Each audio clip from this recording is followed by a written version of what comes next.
The Call of the Wild. Jack London.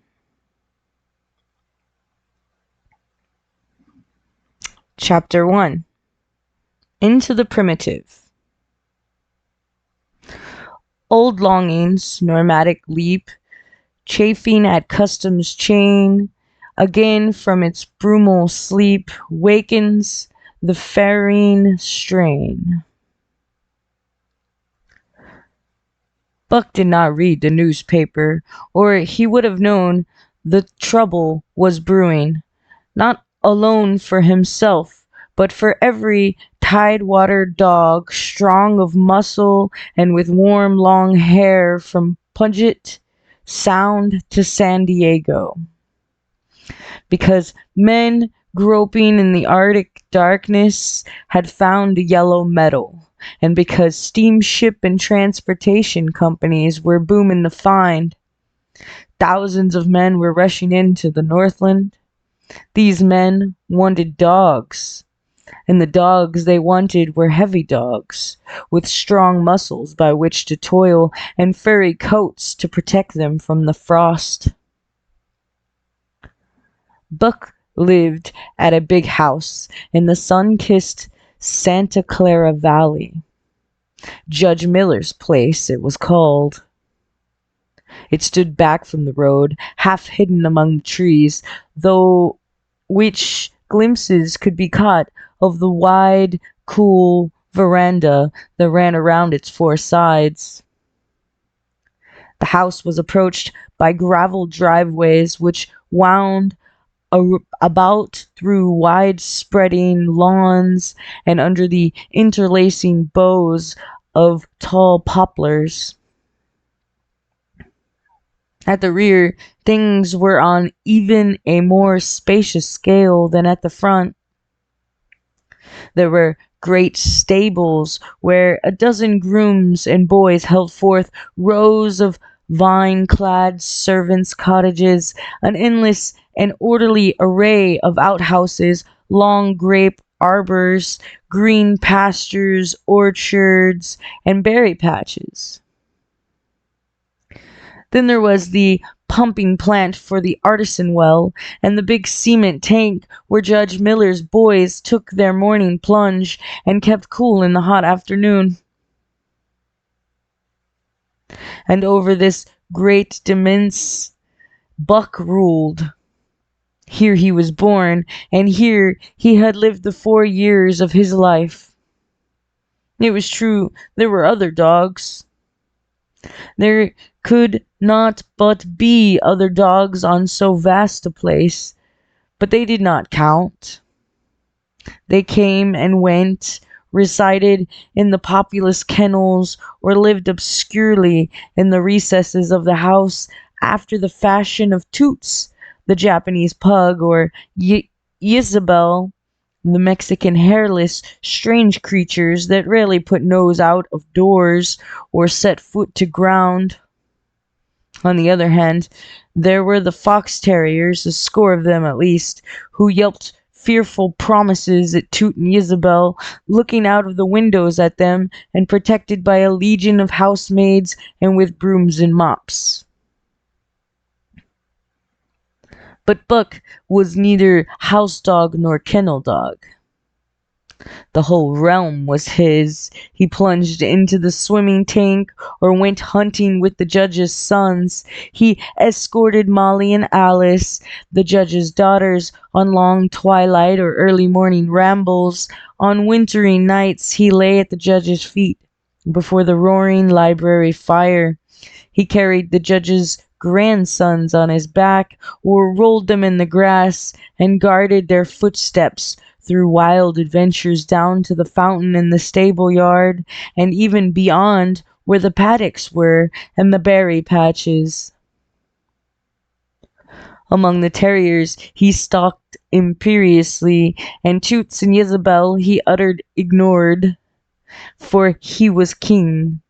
King over all creeping, crawling, flying things of Judge Miller's place, humans included.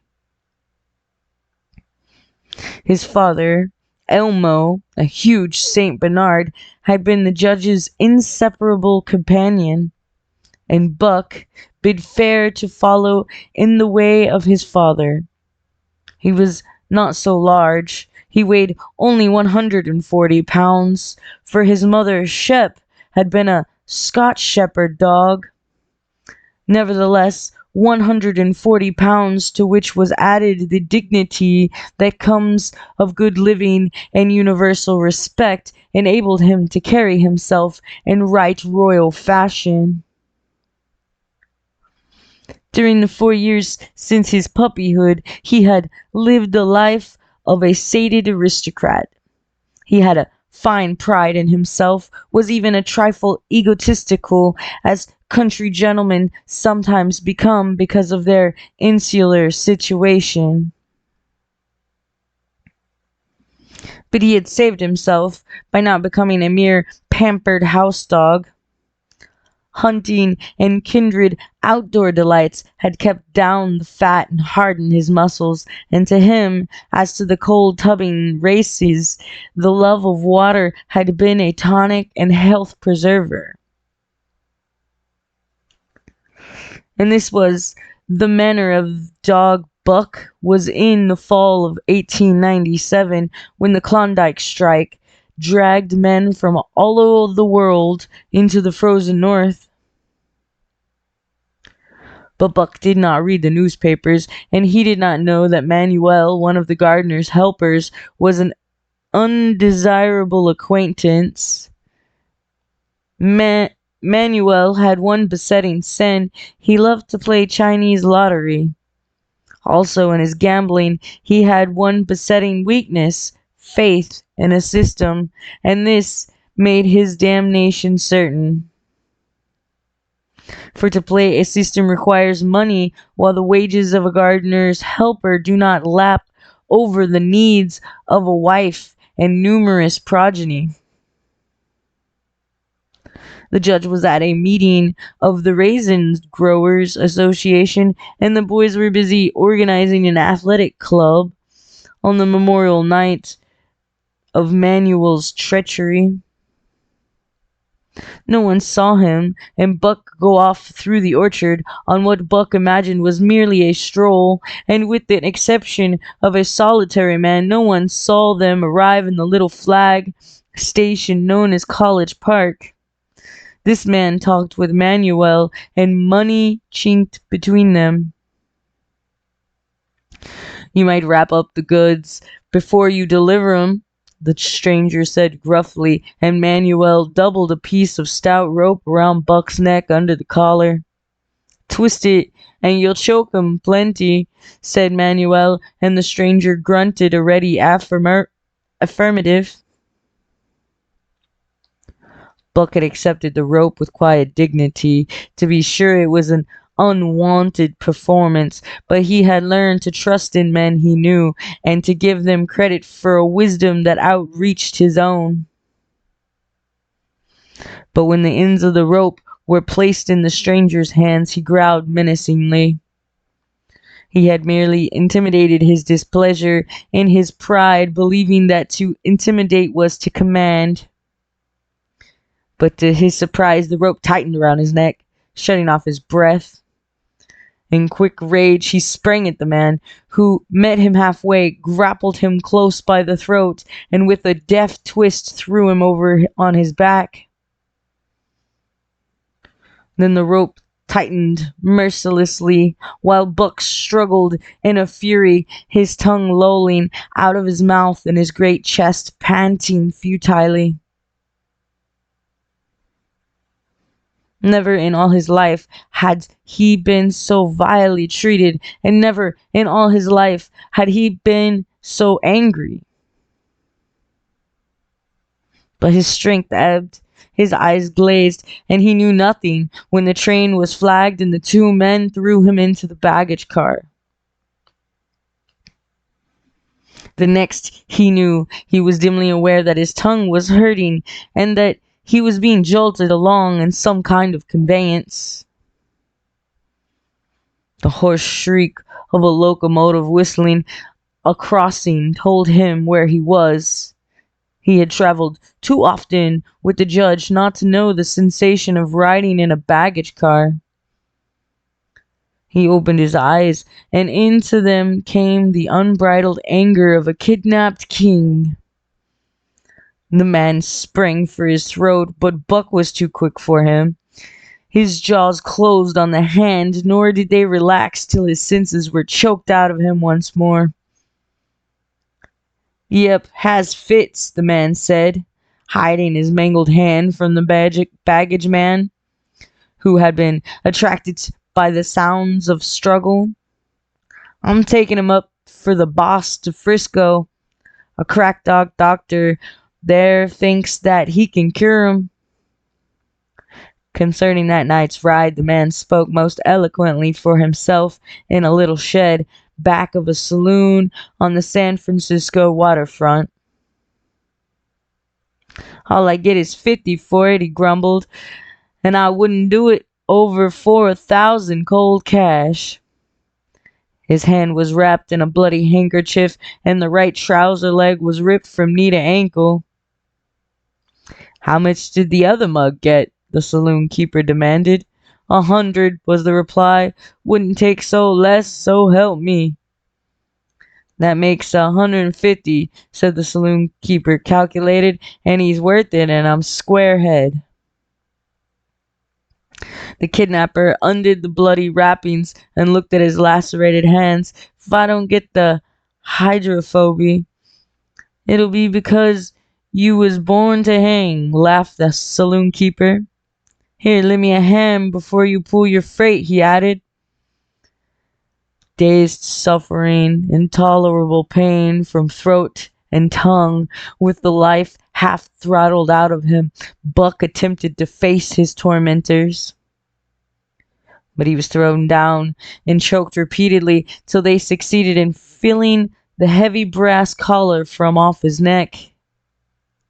Then the rope was removed, and he was flung into a cage-like crate. There he lay for the remainder of the weary night, nursing his wrath and wounded pride. He could not understand what it all meant. What did they want with him, these strange men? Why were they keeping him pent up in this narrow crate? He did not know why, but he felt oppressed by the vague sense of impending calamity. Several times during the night he sprang to his feet when the shed door rattled open, expecting to see the judge or the boys at least. But each time it was the bulging face of the saloon keeper that peered in at him by the sickly light of a tallow candle.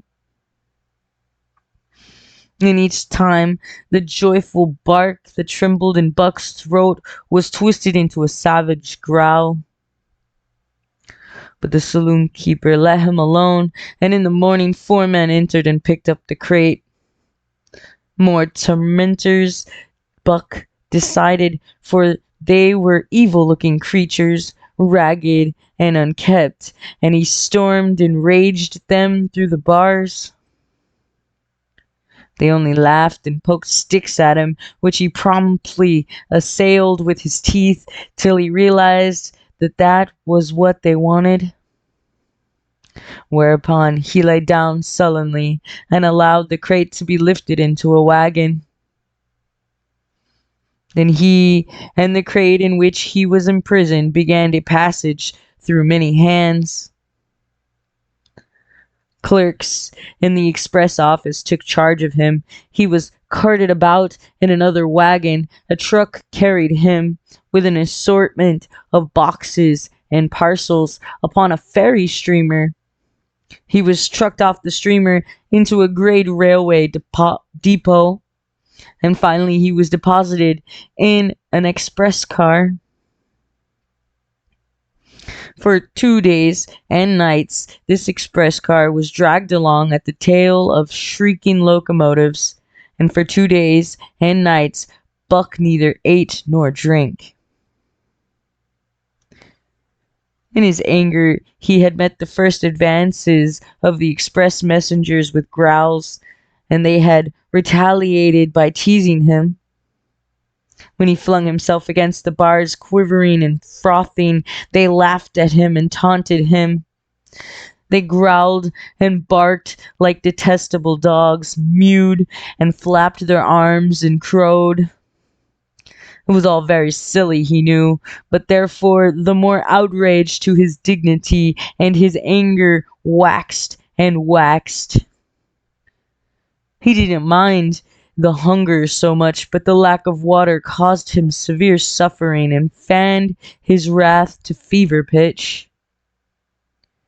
For that matter, high-strung, finely sensitive, the ill treatment had flung him into a fever which was fed by the inflammation of his parched and swollen throat and tongue. He was glad for one thing: the rope was off his neck. That had given them an unfair advantage, but now that it was off, he would show them. They would never get another rope around his neck. Upon that he was resolved. For 2 days and nights he neither ate nor drank, and during those 2 days and nights of torment he accumulated a fund of wrath that boded ill for whoever first fell foul of him. His eyes turned bloodshot, and he was metamorphosed into a raging fiend. So changed was he that the judge himself would not recognize him, and the express messengers breathed with relief when they bundled him off of the train at Seattle. 4 men gingerly carried the crate from the wagon into a small, high-walled backyard. A stout man, with a red sweater that sagged generously at the neck, came out and signed the book for the driver. That was the man Buck divined, the next tormentor, and he hurled himself savagely against the bars. The man smiled grimly and brought a hatchet and a club. "You ain't going to take him out now?" the driver asked. "Sure," the man replied, driving the hatchet into the crate for a pry. There was an instantaneous scattering of the 4 men who had carried it in, and from safe perches on top the wall they prepared to watch the performance.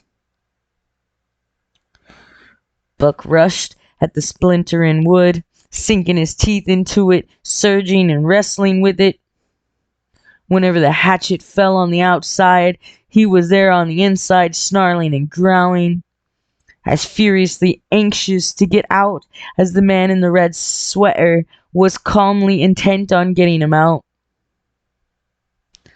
"Now, you red devil," he said, when he had made an opening sufficient for the passage of Buck's body. At the same time, he dropped the hatchet and shifted the club to his right hand. Buck was truly a red-eyed devil as he drew himself together for the spring, hair bristling, mouth foaming, a mad glitter in his bloodshot eyes. Straight at the man he launched his 140 pounds of fury, surcharged with the pent passion of 2 days and nights. In mid-air, just as his jaws were about to close on the man, he received a shock that checked his body and brought his teeth together with an agonizing clip. He whirled over, fetching the ground on his back and side. He had never been struck by a club in his life, and did not understand. With a snarl that was part bark and more scream, he was again on his feet and launched into the air, and again the shock came, and he was brought crushingly to the ground. This time he was aware that it was a club, but his madness knew no caution. A dozen times he charged, and as often the club broke the charge and smashed him down. After a particularly fierce blow, he crawled to his feet, too dazed to rush. He staggered limply about, the blood flowing from nose and mouth and ears, his beautiful coat sprayed and flecked with bloody slaver. Then the man advanced and deliberately dealt him a frightful blow on the nose. All the pain he had endured was as nothing compared with this exquisite agony of this. With a roar that was almost lion-like in its ferocity, he again hurled himself at the man.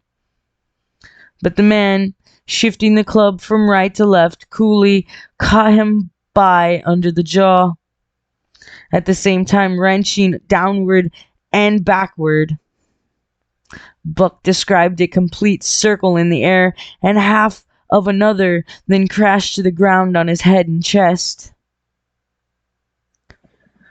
For the last time he rushed, the man struck the shrewd blow he had purposely withheld for so long, and Buck crumpled up and went down, knocked utterly senseless. "He's no slouch at dog breaking, that's what I say," one of the men on the wall cried enthusiastically.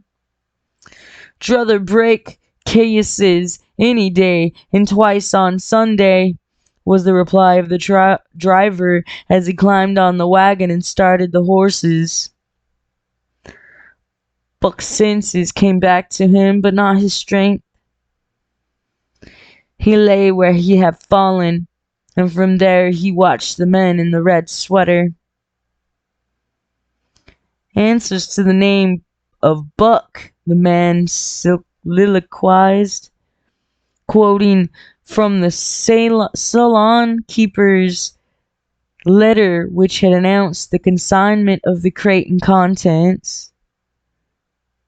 "Well, Buck, my boy," he went on in a genial voice, "we've had our little ruction, and the best thing we can do is to let it go at that. You've learned your place, and I know mine. Be a good dog, and all'll go well, and the goose hang high. Be a bad dog, and I'll whale the stuffing out of you. Understand?" As he spoke, he fearlessly patted the head he had so mercilessly pounded, and though Buck's hair involuntarily bristled at touch of the hand, he endured it without protest. When the man brought him water, he drank eagerly, and later bolted a generous meal of raw meat chunk by chunk from the man's hand.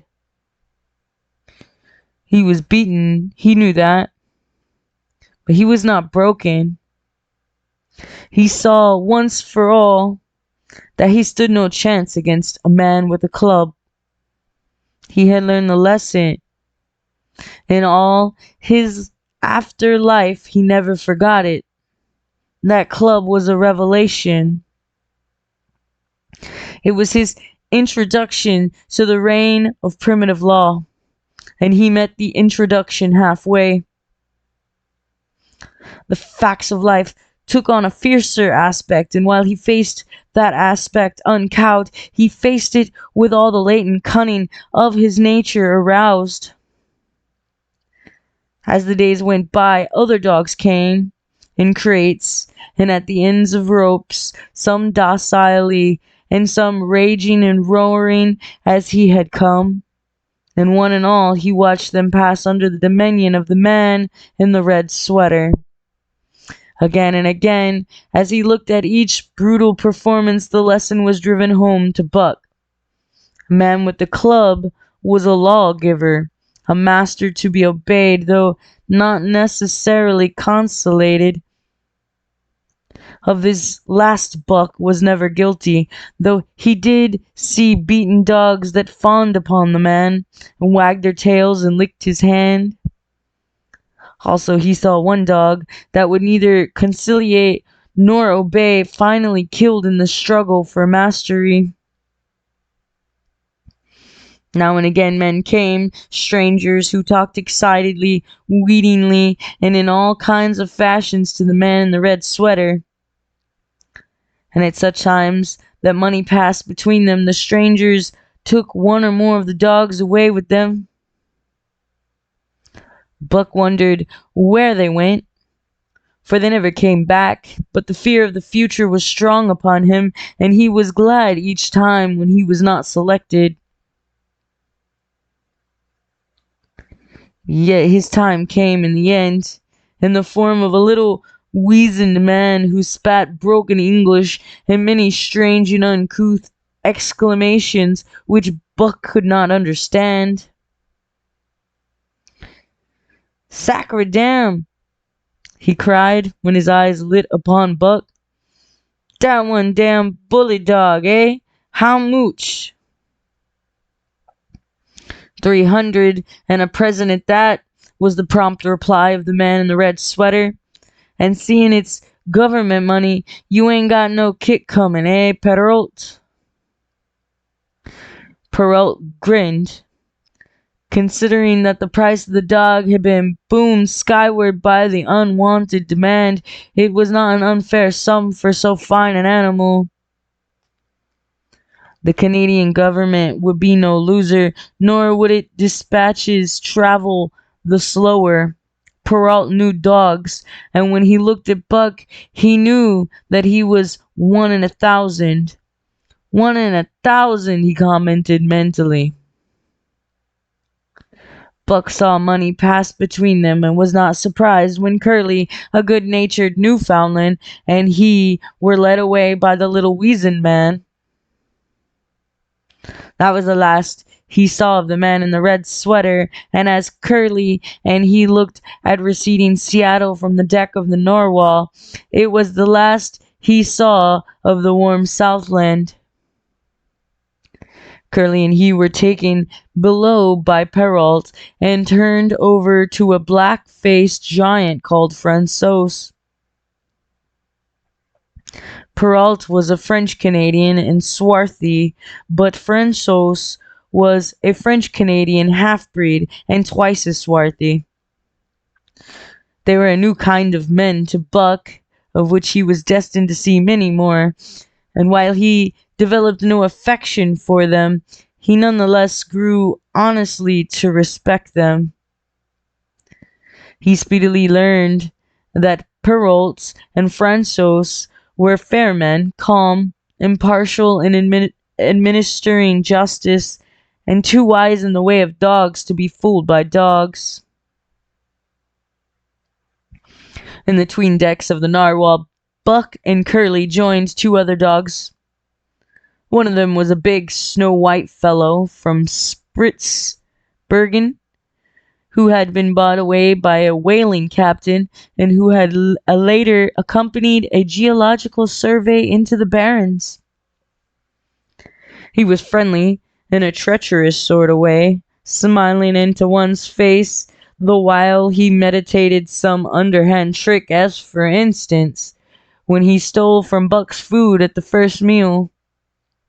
As Buck sprang to punish him, the last of François's whip sang through the air, reaching the culprit first, and nothing remained to Buck but to recover the bone.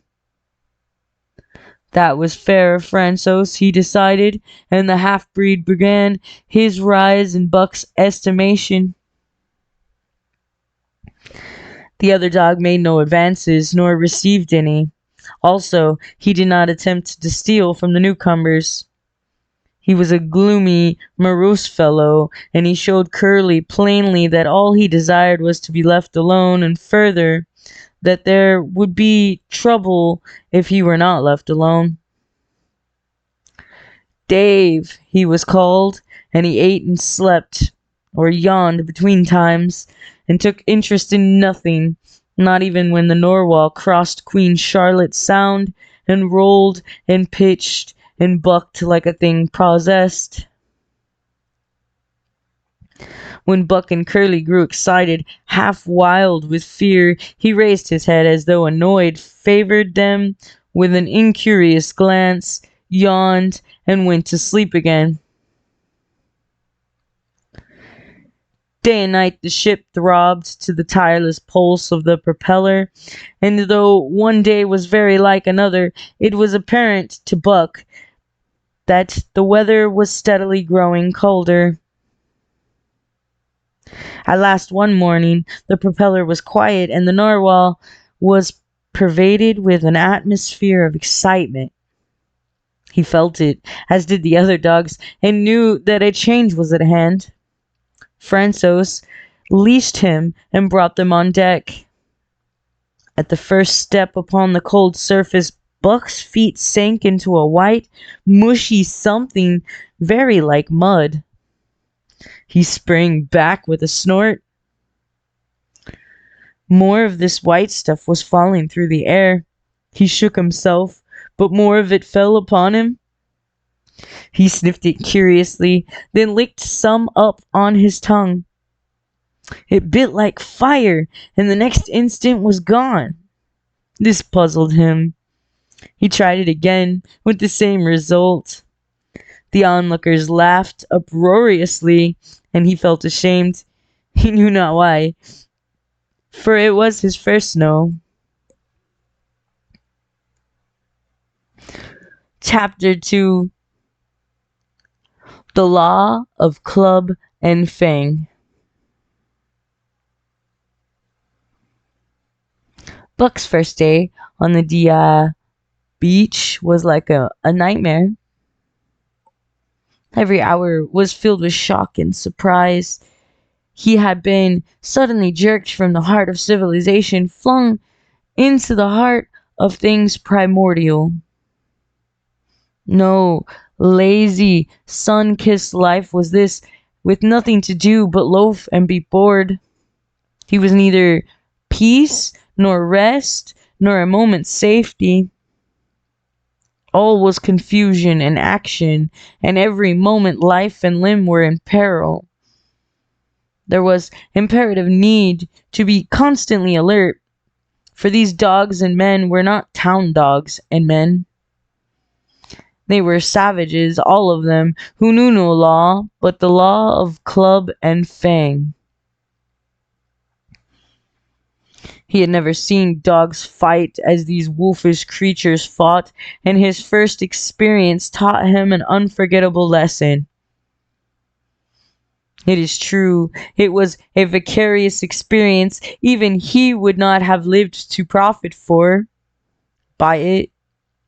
Curly was the victim. They were camped near the log store, where she, in her friendly way, made advances to a husky dog the size of a full-grown wolf, though not half so large as she. There was no warning, only a leap, in like a flash, a metallic clip of teeth, a leap out equally swift, and Curly's face was ripped open from eye to jaw. It was the wolf manner of fighting, to strike and leap away, but there was more to it than this. 30 or 40 huskies ran to the spot and surrounded the combatants in an intent and silent circle. Buck did not comprehend the silent intentness, nor the eager way with which they were licking their chops. Curly rushed her antagonist, who struck again and leapt aside. He met her next rush with his chest in a peculiar fashion that tumbled her off her feet. She never regained them. This is what the onlooking huskies had waited for.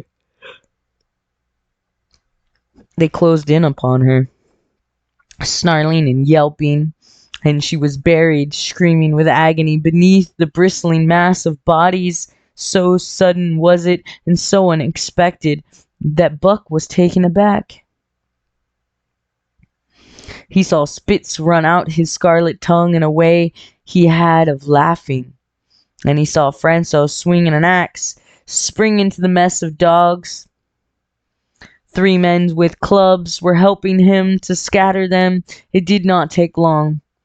2 minutes from the time Curly went down, the last of her assailants were clubbed off.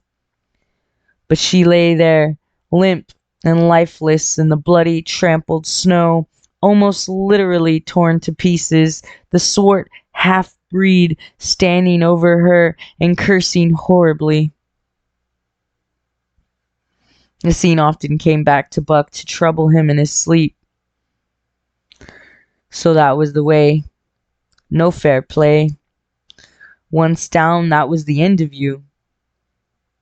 Well, he would see to it that he never went down.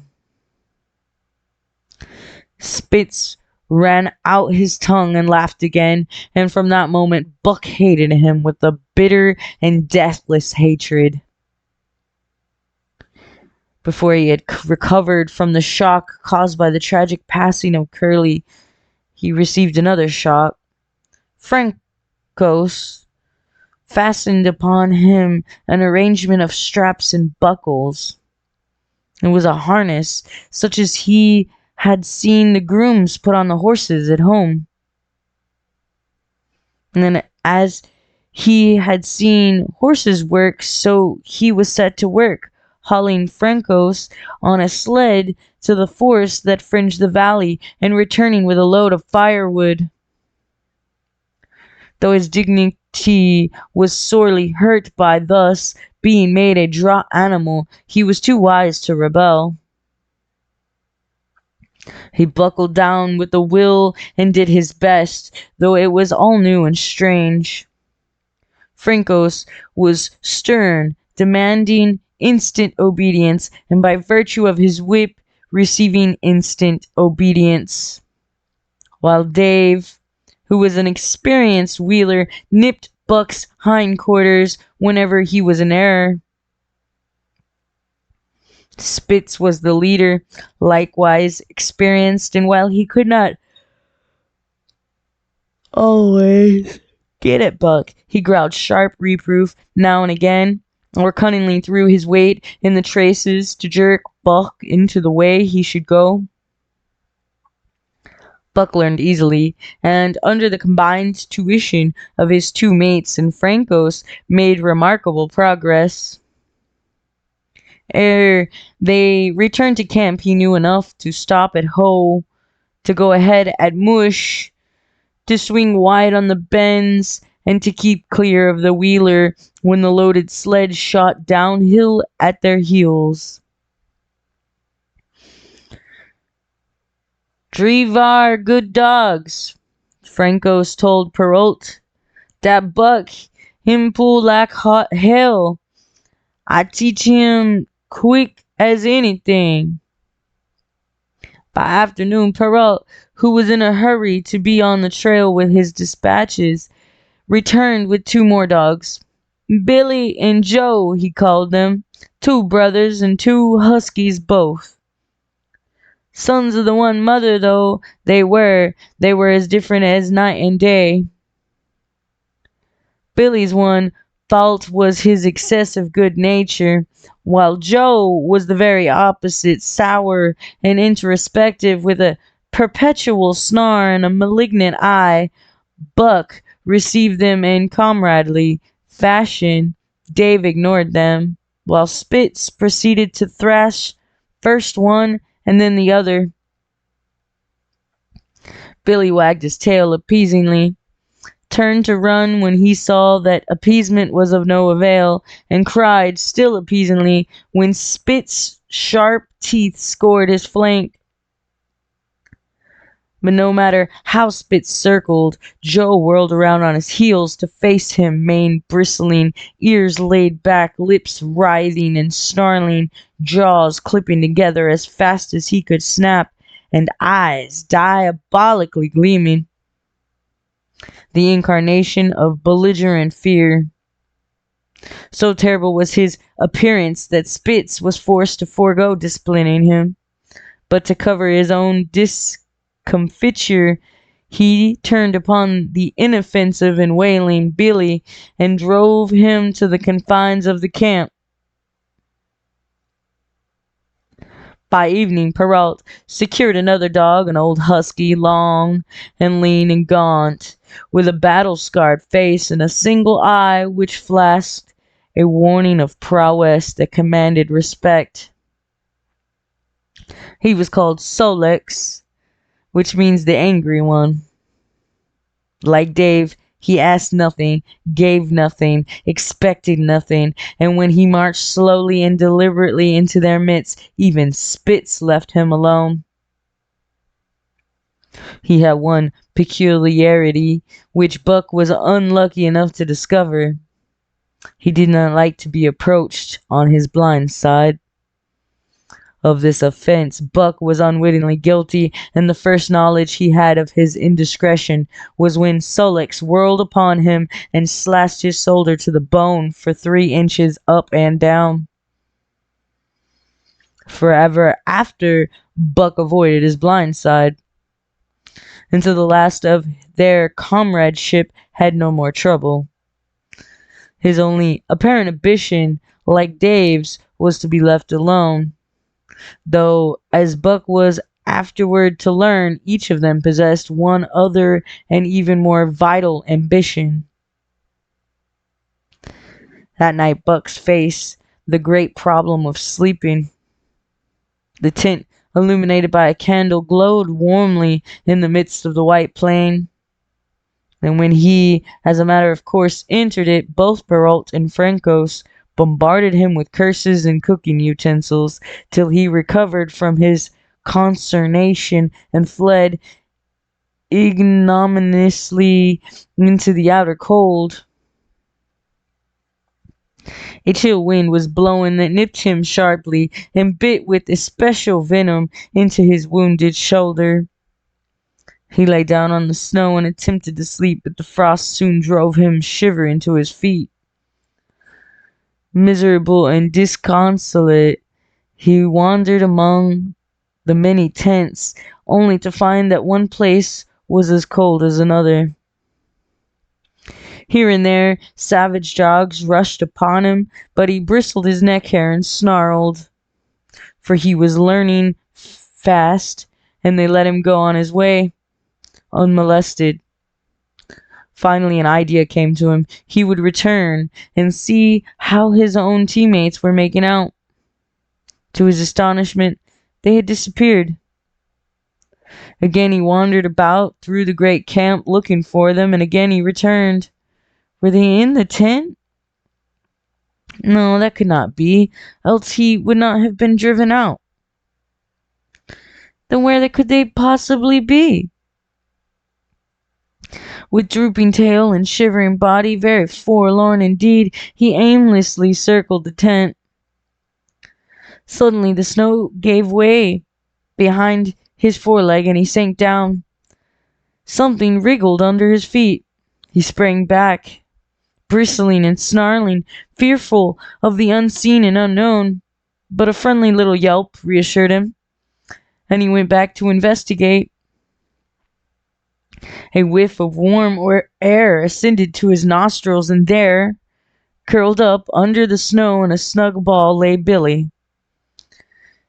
He whined placatingly, squirmed and wiggled to show his good will and intention, and even ventured, as a bribe for peace, to lick Buck's face with his warm, wet tongue. Another lesson. So that was the way they did it, eh? Buck confidently selected a spot, and with much fuss and waste effort proceeded to dig a hole for himself. In a trice the heat from his body filled the confined space, and he was asleep. The day had been long and arduous, and he slept soundly and comfortably, though he growled and barked and wrestled with bad dreams.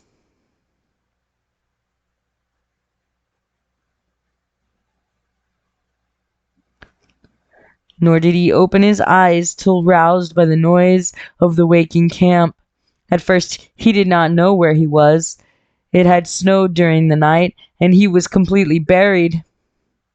The snow walls pressed him on every side, and a great surge of fear swept through him. The fear of the wild thing, for the trap. It was a token that he was harking back through his own life to the lives of his forebears.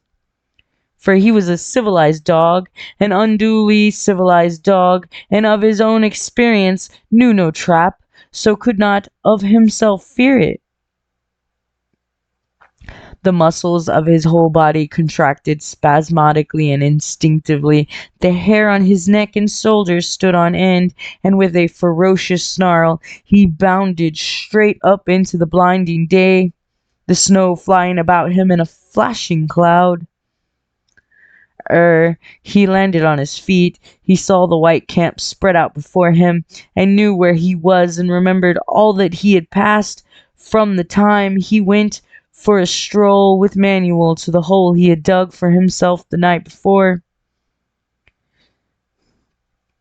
A shout from Francos hailed his appearance. "What I say?" the dog driver cried to Perrault. "That buck for sure lean quick as anything." Perrault nodded gravely. As courier for the Canadian government, bearing important dispatches, he was anxious to secure the best dogs, and he was particularly gladdened by the possession of Buck. 3 more huskies were added to the team inside an hour, making a total of 9, and before another quarter of an hour had passed, they were in harness and swinging up the trail towards the Deal Canyon. Buck was glad to be gone, and though the work was hard and he found he did not particularly despise it, he was surprised at the eagerness which animated the whole team, and which was communicated to him. But still more surprising was the change wrought in Dave and Sol-leks. They were new dogs, utterly transformed by the harness. All passiveness and unconcern had dropped from them. They were alert and active, anxious that the work should go well, and fiercely irritable with whatever, by delay or confusion, retarded that work. The toil of the traces seemed the supreme expression of their being, and all that they lived for, and the only thing in which they took delight. Dave was a wheeler, or sled dog. Pulling in front of him was Buck. Then came Sol-leks. The rest of the team was strung out ahead, single file to the leader, which position was filled by Spitz. Buck had been purposely placed between Dave and Sol-leks so that he might receive instruction. Apt scholar that he was, they were equally apt teachers, never allowing him to linger long in error, and enforcing their teaching with their sharp teeth. Dave was fair and wise. He never nipped Buck without cause, and he never failed to nip him when he stood in need of it. As Francos backed him up, Buck found it to be cheaper to mend his ways than to retaliate.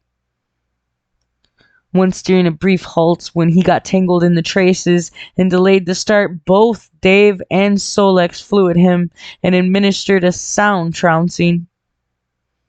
The resulting tangle was even worse, but Buck took good care to keep the traces clear after. And ere the day was done, so well had he mastered his work, his mates about ceased nagging him.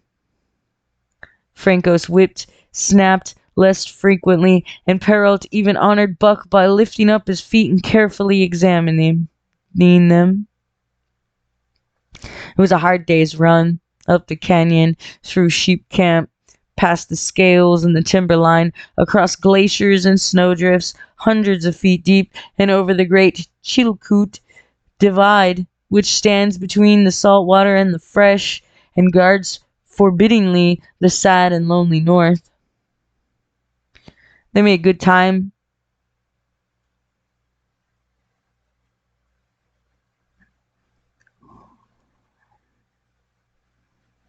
Down the chain of lakes, which feels the crater of extinct volcanoes, and late that night pulled into the huge camp at the head of Lake Bennett, where thousands of gold seekers were building boats against the breakup of the ice in the spring.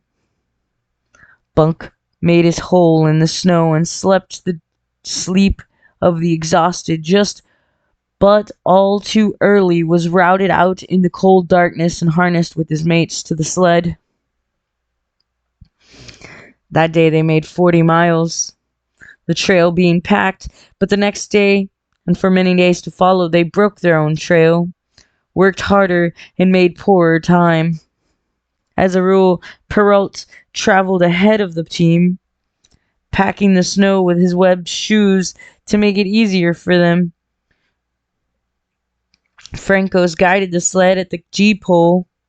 Sometimes exchanged places with him, but not often. Perrault was in a hurry, and he prided himself on his knowledge of ice, which knowledge was indispensable, for the fall ice was very thin, and where there was swift water, there was no ice at all. Day after day, for days unending, Buck toiled in the traces. Always they broke camp in the dark, and the first gray of dawn found them hitting the trail with fresh miles reeled off behind them. And always they pitched camp after dark, eating their bit of fish, crawling to sleep into the snow. Buck was ravenous. The pound and a half of sun-dried salmon, which was his ration for each day, seemed to go nowhere. He never had enough and suffered from perpetual hunger pains. Yet the other dogs, because they weighed less and were born to the life, received a pound only of the fish and managed to keep in good condition. He swiftly lost the fastidiousness which had characterized his old life. A dainty eater, he found that his mates, finishing first, robbed him of his unfinished ration. There was no defending it. While he was fighting off 2 or 3, it was disappearing down the throats of the others. To remedy this, he ate as fast as they, and so greatly did hunger compel him. He was not above taking what did not belong to him. He watched and learned. When he saw Pike, one of the new dogs, a clever malingerer and thief, slyly steal a slice of bacon when Perrault's back was turned, he duplicated the performance the following day, getting away with the whole chunk. A great uproar was raised, but he was unsuspected, while Dub, an awkward blunderer who was always getting caught, was punished for Buck's misdeed. The first theft marked Buck as fit to survive in the hostile Northland environment. It marked his adaptability, his capacity to adjust himself to changing conditions, the lack of which would have meant swift and terrible death. It marked further the decay or going to pieces of his moral nature, a vain thing and a handicap in the ruthless struggle for existence. It was all well enough in the Southland under the law of love and fellowship to respect private property and personal feelings, but in the Northland, under the law of club and fang, whoso took such things into account was a fool, and so far as he observed them, he would fail to prosper. Not that Buck reasoned it out. He was fit, that was all, and unconsciously he accommodated himself to the new mode of life. All his days, no matter what the odds, he had never run from a fight. But the fundamental and primitive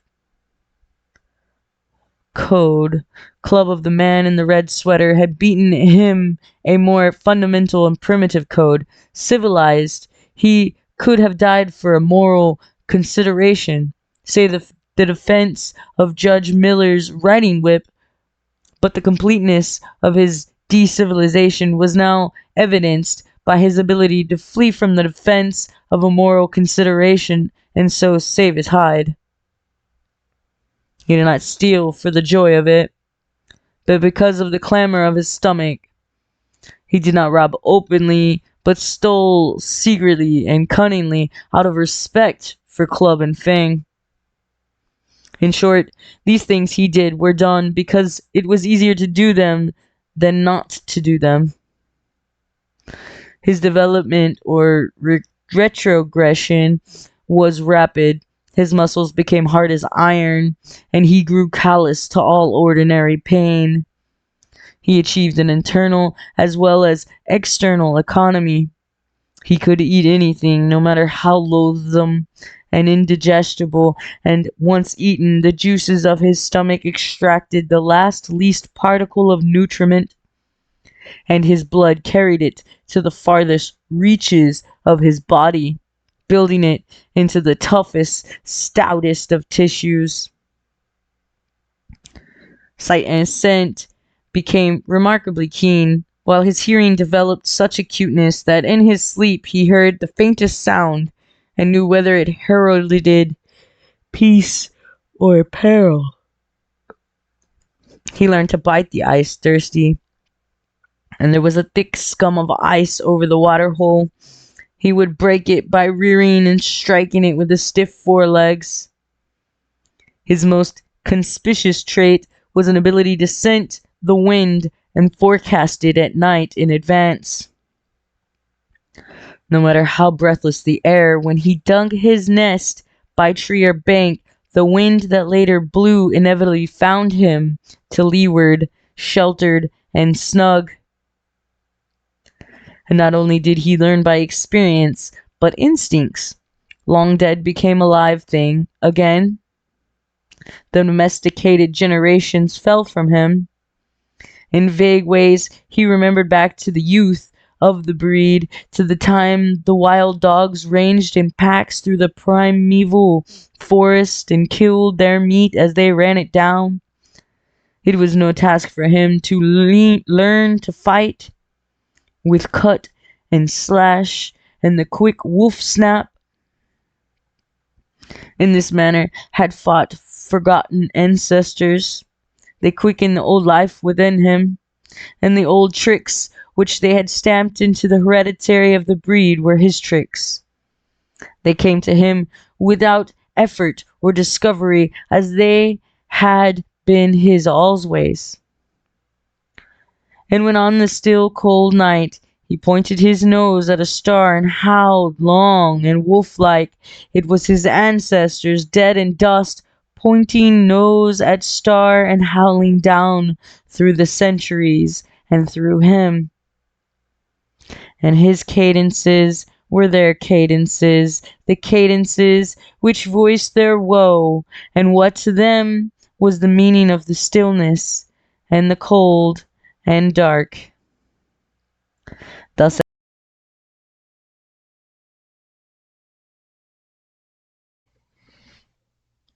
The Call of the Wild by Jack London,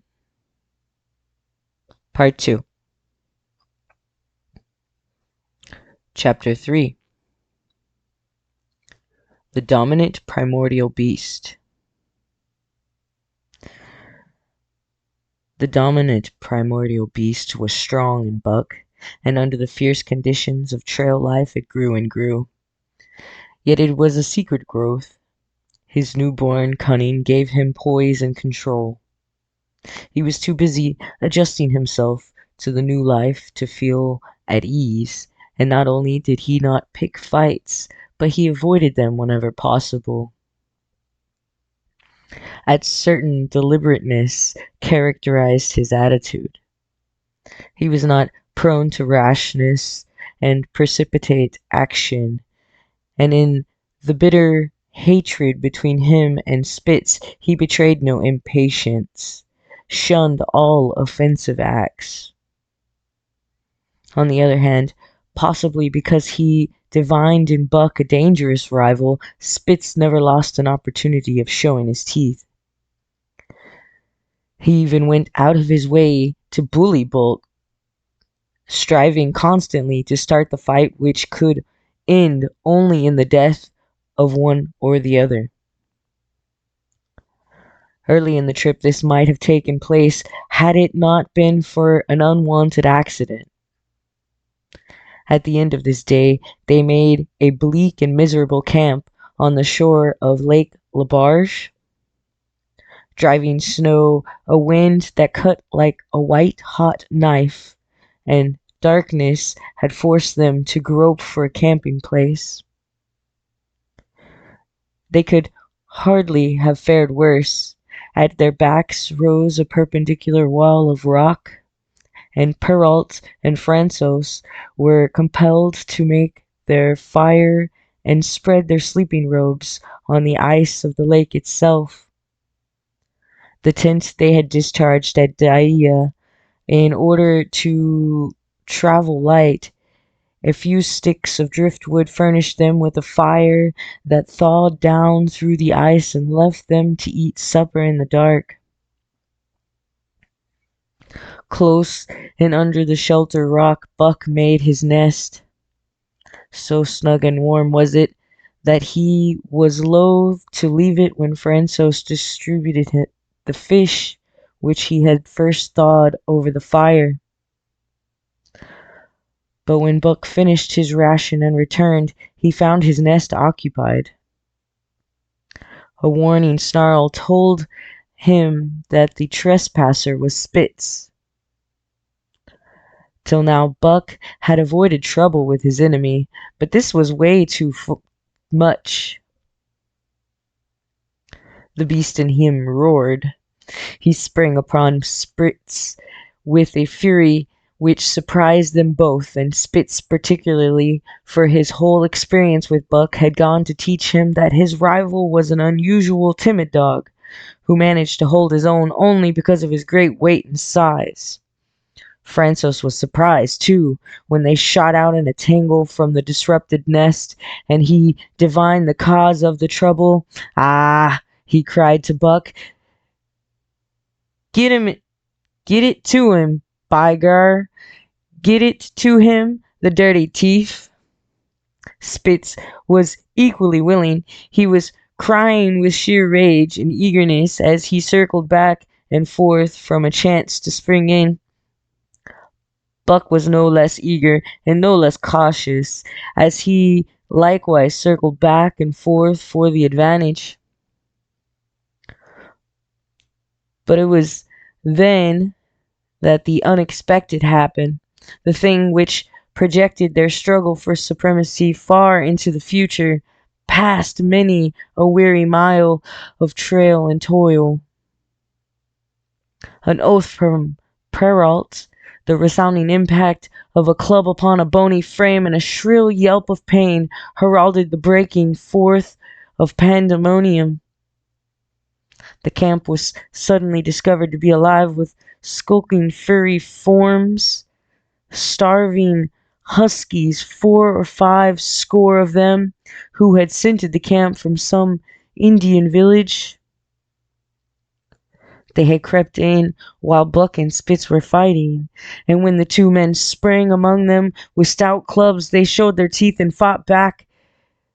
They were crazed by the smell of the food. Perrault found one with head buried in the grub box. His club landed heavily on the gaunt ribs, and the grub box was capsized on the ground. On the instant, a score of the famished brutes were scrambling for the bread and bacon. The clubs fell upon them unheeded. They yelled and howled under the rain of blows, but struggled none the less madly till the last crumb had been devoured. In the meantime, the astonished team dogs had burst out of their nest only to be set upon by the fierce invaders. Never had Buck seen such dogs. It seemed as though their bones would burst through their skins. They were mere skeletons draped loosely in draggled hides, with blazing eyes and slavered fangs. But the hunger madness made them terrifying, irresistible.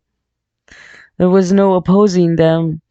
The team dogs were swept back against the cliff at the first onset.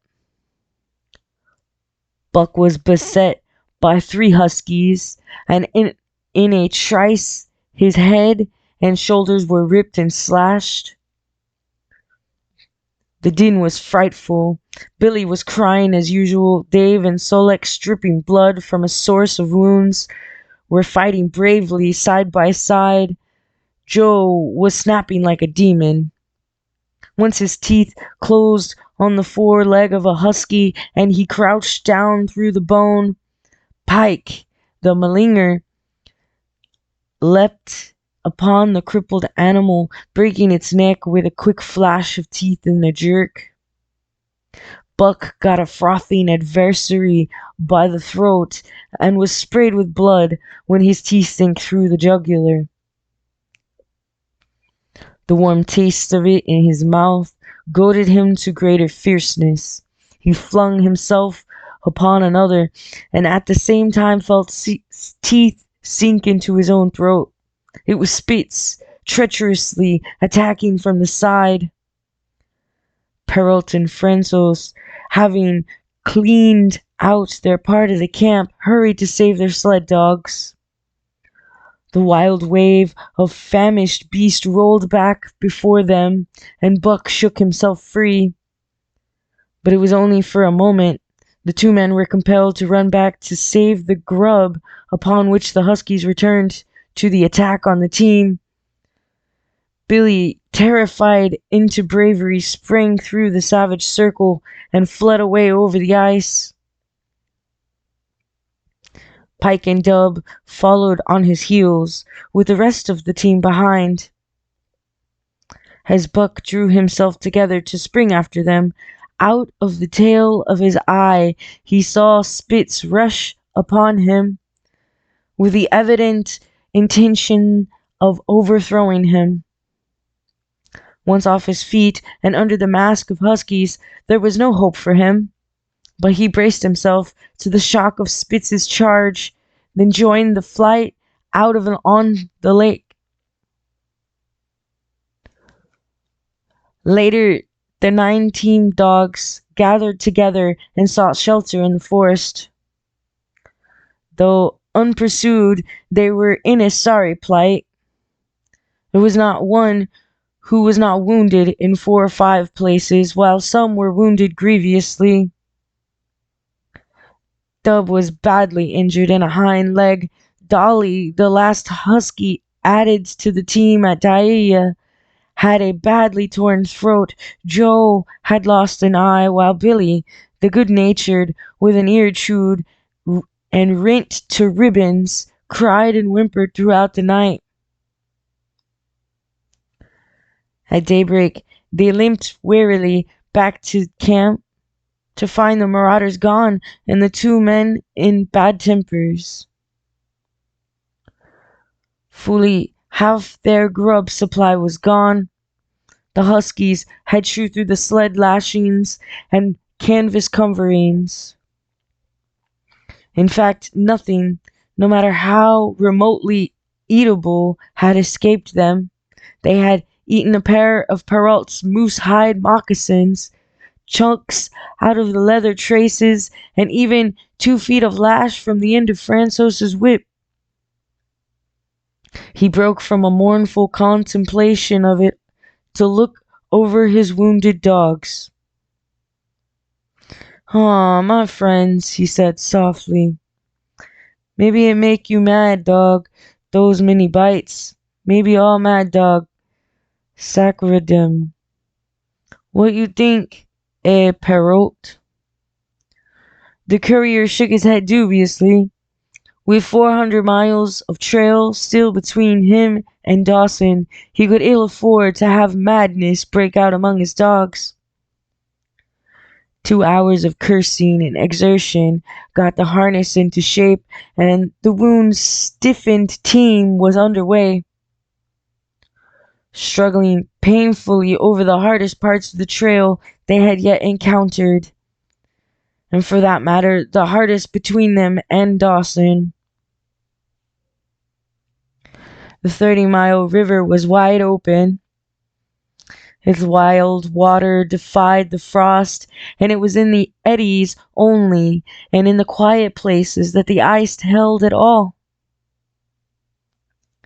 6 days of exhausting toil were required to cover those 30 terrible miles.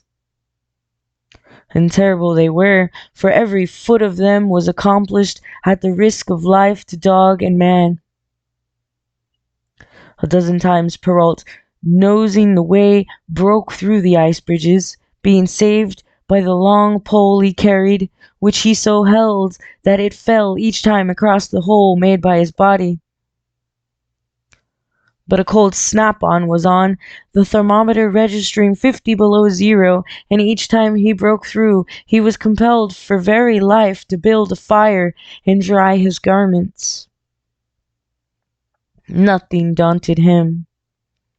It was because nothing daunted him that he had been chosen for government courier. He took all manners of risks, resulting thrusting his little weazened face into the frost and struggling on from dim dawn till dark. He skirted the frowning shores on rim ice that bent and cracked underfoot and upon which they dared not halt. Once the sled broke through with Dave and Buck, and they were half frozen and all but drowned by the time they were dragged out. The usual fire was necessary to save them. They were coated solidly with ice, and the two men kept them on the run around the fire, sweating and thawing, so close as they were singeing by the flames. At another time, Spitz went through, dragging the whole team after him up to Buck, who strained backward with all his strength, his forepaws on the slippery edge, and the ice quivering and snapping all around. But behind him was Dave, likewise straining backwards, and behind the sled was Francos, pulling till his tendons cracked. Again the rim ice broke away before and behind, and there was no escape except up the cliff. Perrault scaled it by a miracle, with Francos praying for just that miracle, and with every thong and sled lashing and the last bit of harness rove into a long rope, the dogs were hoisted one by one to the cliff crest. Francos came up last after the sled and load. Then came the search for a place to descend, which descent was ultimately made by the aid of the rope, and night found them back on the river with a quarter of a mile to the day's credit.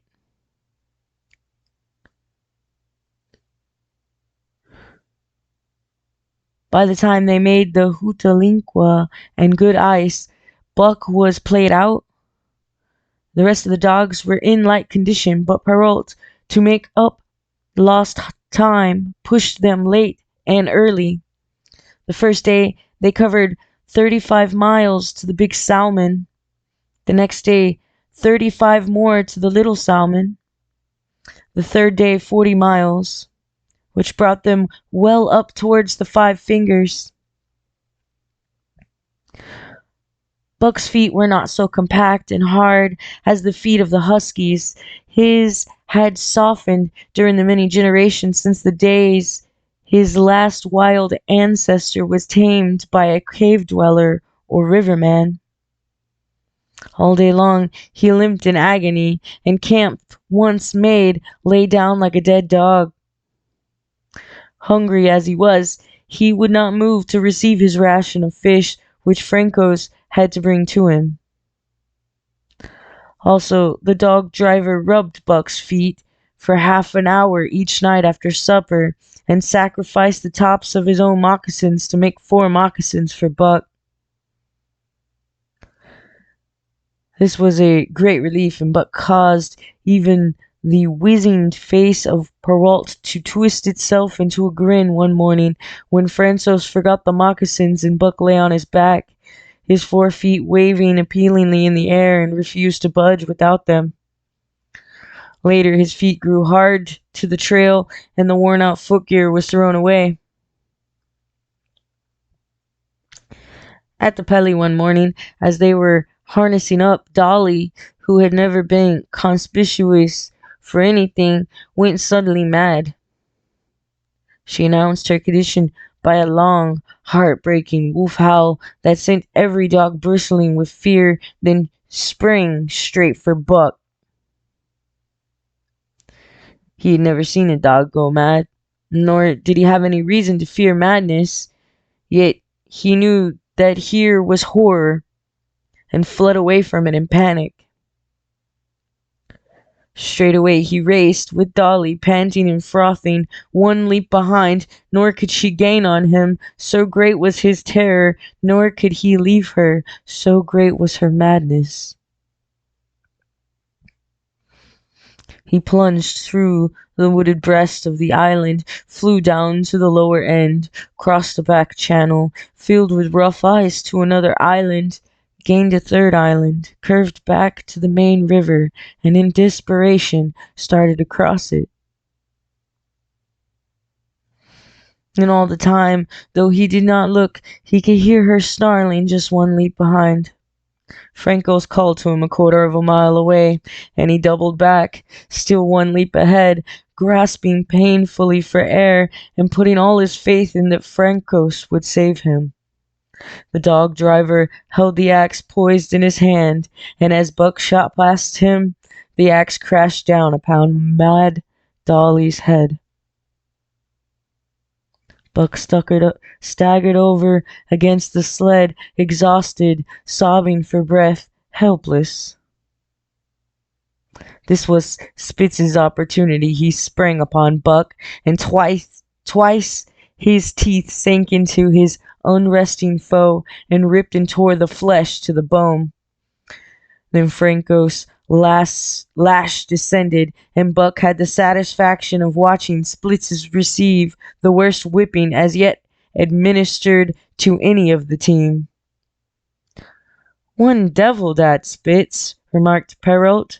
"Some day, damn day, him kill dat Buck." "Dat Buck two devils," was Franco's rejoinder. "All de time I watch dat Buck, I know for sure.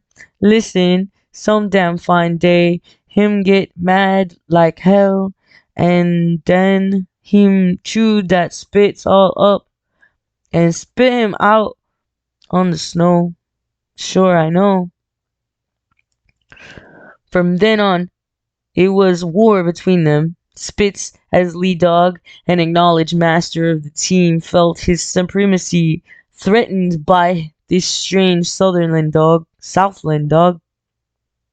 And strange Buck was to him, for of the many Southland dogs he had known, not one had shown up worthily in camp and on trail. They were all too soft, dying under the toil, the frost, and starvation. Buck was the exception. He alone endured and prospered, matching the husky in strength, savagery, and cunning. Then he was a masterful dog, and what made him dangerous was the fact that the club of the man in the red sweater had knocked all blind pluck and rashness out of his desire for mastery. He was preeminently cunning, and could bide his time with a patience that was nothing less than primitive. It was inevitable that the clash for leadership should come. Buck wanted it.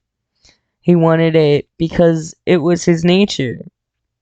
Because he had been gripped tight by that nameless, incomprehensible pride of the trail and trace. That pride which holds dogs in the toil to the last gasp, which lures them to die joyfully in the harness and breaks their hearts if they are cut out of the harness. This was the pride of Dave as wheel dog, of Solex as he pulled with all his strength, the pride that laid hold of them at break of camp, transforming them from sour and sullen brutes into straining, eager, ambitious creatures. The pride that spurred them on all day and dropped them at pitch of camp at night, letting them fall back into gloomy unrest and uncontent. This was the pride that bore up Spitz and made him thrash the sled dogs who blundered and shirked in the traces or hide away at harness up time in the morning. Likewise, it was this pride that made him fear Buck as a possible lead dog, and this was Buck's pride too. He openly threatened the other's leadership. He came between him and the shirks he should have punished. And he did it deliberately. One night, there was a heavy snowfall, and in the morning, Pike, the maligner, did not appear. He was securely hidden in his nest under a foot of snow. Francos called him and saw him in vain. Spitz was wild with wrath. He raged through the camp, smelling and digging in every likely place, snarling so frightfully that Pike heard and shivered in his hiding place. But when he was at last unearthed and Spitz flew at him to punish him, Buck flew with eagle rage in return. So unexpected was it, and so shrewdly managed, that Spitz was hurled backwards and off his feet. Pike, who had been trembling abjectly, took heart at this open mutiny and sprang upon his overthrown leader. Buck, to whom fair play was a forgotten code, likewise sprang upon Spitz. But Francos, chuckling at the incident while unswerving in the administration of justice, brought his lash down upon Buck with all his might. This failed to drive Buck from his prostrate rival, and the butt of the whip was brought into play.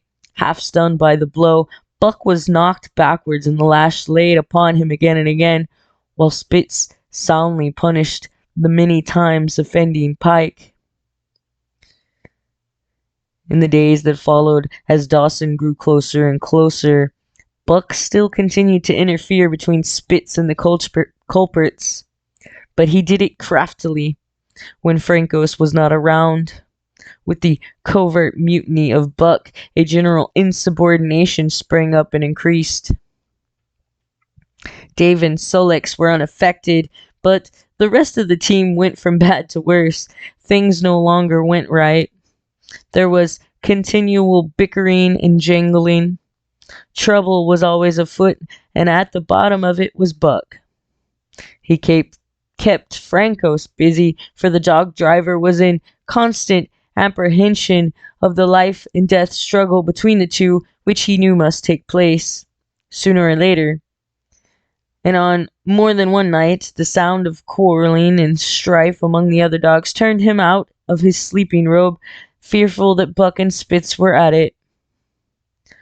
But the opportunity did not present itself, and they pulled into Dawson one dreary afternoon, with the great fight still to come. Here were many men and countless dogs, and Buck found them all at work. It seemed the ordained order of things that dogs should work. All day they swung up and down the main street in long teams, and in the night their jingling bells still went by. They hauled cabin logs and firewood freight up to the mines, and did all manner of work that horses did in the Santa Clara Valley. Here and there Buck met Southland dogs, but in the main they were the wild wolf husky breed. Every night regularly, at 9, at 12, at 3, they lifted a nocturnal song, a weird and eerie chant, in which it was Buck's delight to join. With the aurora borealis flaming coldly overhead, or the stars leaping in the frost dance, and the land numb and frozen under its pall of snow, this song of the huskies might have been the defiance of life, only it was pitched in minor key, with long-drawn wailings and half-sobs, and was more the pleading of life, the articulate travail of existence. It was an old song, old as the breed itself, one of the first songs of the younger world, in a day when songs were sad. It was invested with the woe of unnumbered generations, this plaint by which Buck was so strangely stirred. When he moaned and sobbed, it was with the pain of living that was of old the pain of his wild fathers, and the fear and mystery of the cold and dark that was to them fear and mystery, and that he should be stirred by it marked the completeness, with which he harked back through the ages of fire and roof to the raw beginnings of life in the howling ages. 7 days from the time they pulled into Dawson, they dropped down the steep bank by the barracks to the Yukon Trail and pulled for Dyea and Saltwater. Perrault was carrying dispatches, if anything more urgent than those he had brought in. Also, the travel pride had gripped him, and he purposed to make the record trip of the year. Several things favored him in this. The week's rest had recuperated the dogs and put them in thorough trim. The trail they had broken into the country was packed hard by later journeyers. And further, the police had arranged in 2 or 3 places deposit of grub for dog and man, and he was traveling light. They made 60 Mile, which is a 50-mile run, on the first day, and the second day saw them booming up the Yukon, well on their way to Paley. But such splendid running was achieved not without great trouble and vexation on the part of Francos. The insidious revolt led by Buck had destroyed the solidarity of the team. It no longer was as one dog leaping in the traces. The encouragement Buck gave the rebels led them into all kinds of petty misdemeanors. No more was Spitz a leader greatly to be feared. The old awe departed, and they grew equal to challenging his authority. Pike robbed him of half a fish one night and gulped it down under the protection of Buck. Another night, Dub and Joe fought Spitz and made him forgo the punishment they deserved. And even Billy, the good-natured, was less good-natured and whined not half so placatingly as in former days. Buck never came near Spitz without snarling and bristling menacingly. In fact, his conduct approached that of a bully, and he was given to swaggering up and down before Spitz's very nose. The breaking down of discipline likewise affected the dogs in their relations with one another. They quarreled and bickered more than ever among themselves, till at times the camp was a howling bedlam. Dave and Solex alone were unaltered, though they were made irritable by the unending squabbling. Francos swore strange barbarous oaths and stamped the snow in futile rage, and tore his hair. His lash was always singing among the dogs, but it was of small avail. Directly his back was turned, they were at it again. He backed up Spitz with his whip, while Buck backed up the remainder of the team. Francos knew he was behind all the trouble, and Buck knew he knew. But Buck was too clever ever again to be caught red-handed. He worked faithfully in the harness, for the toil had become a delight to him. Yet it was a greater delight slyly to precipitate a fight amongst his mates and tangle the traces. At the mouth of the Tahkeena, one night after supper, Dub turned up a snowshoe rabbit, blundered it, and missed.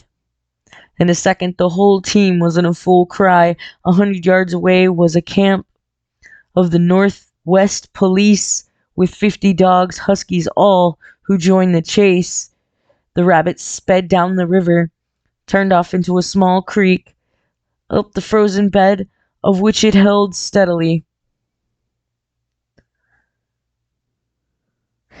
It ran slightly on the surface of the snow, while the dogs plowed through by main strength.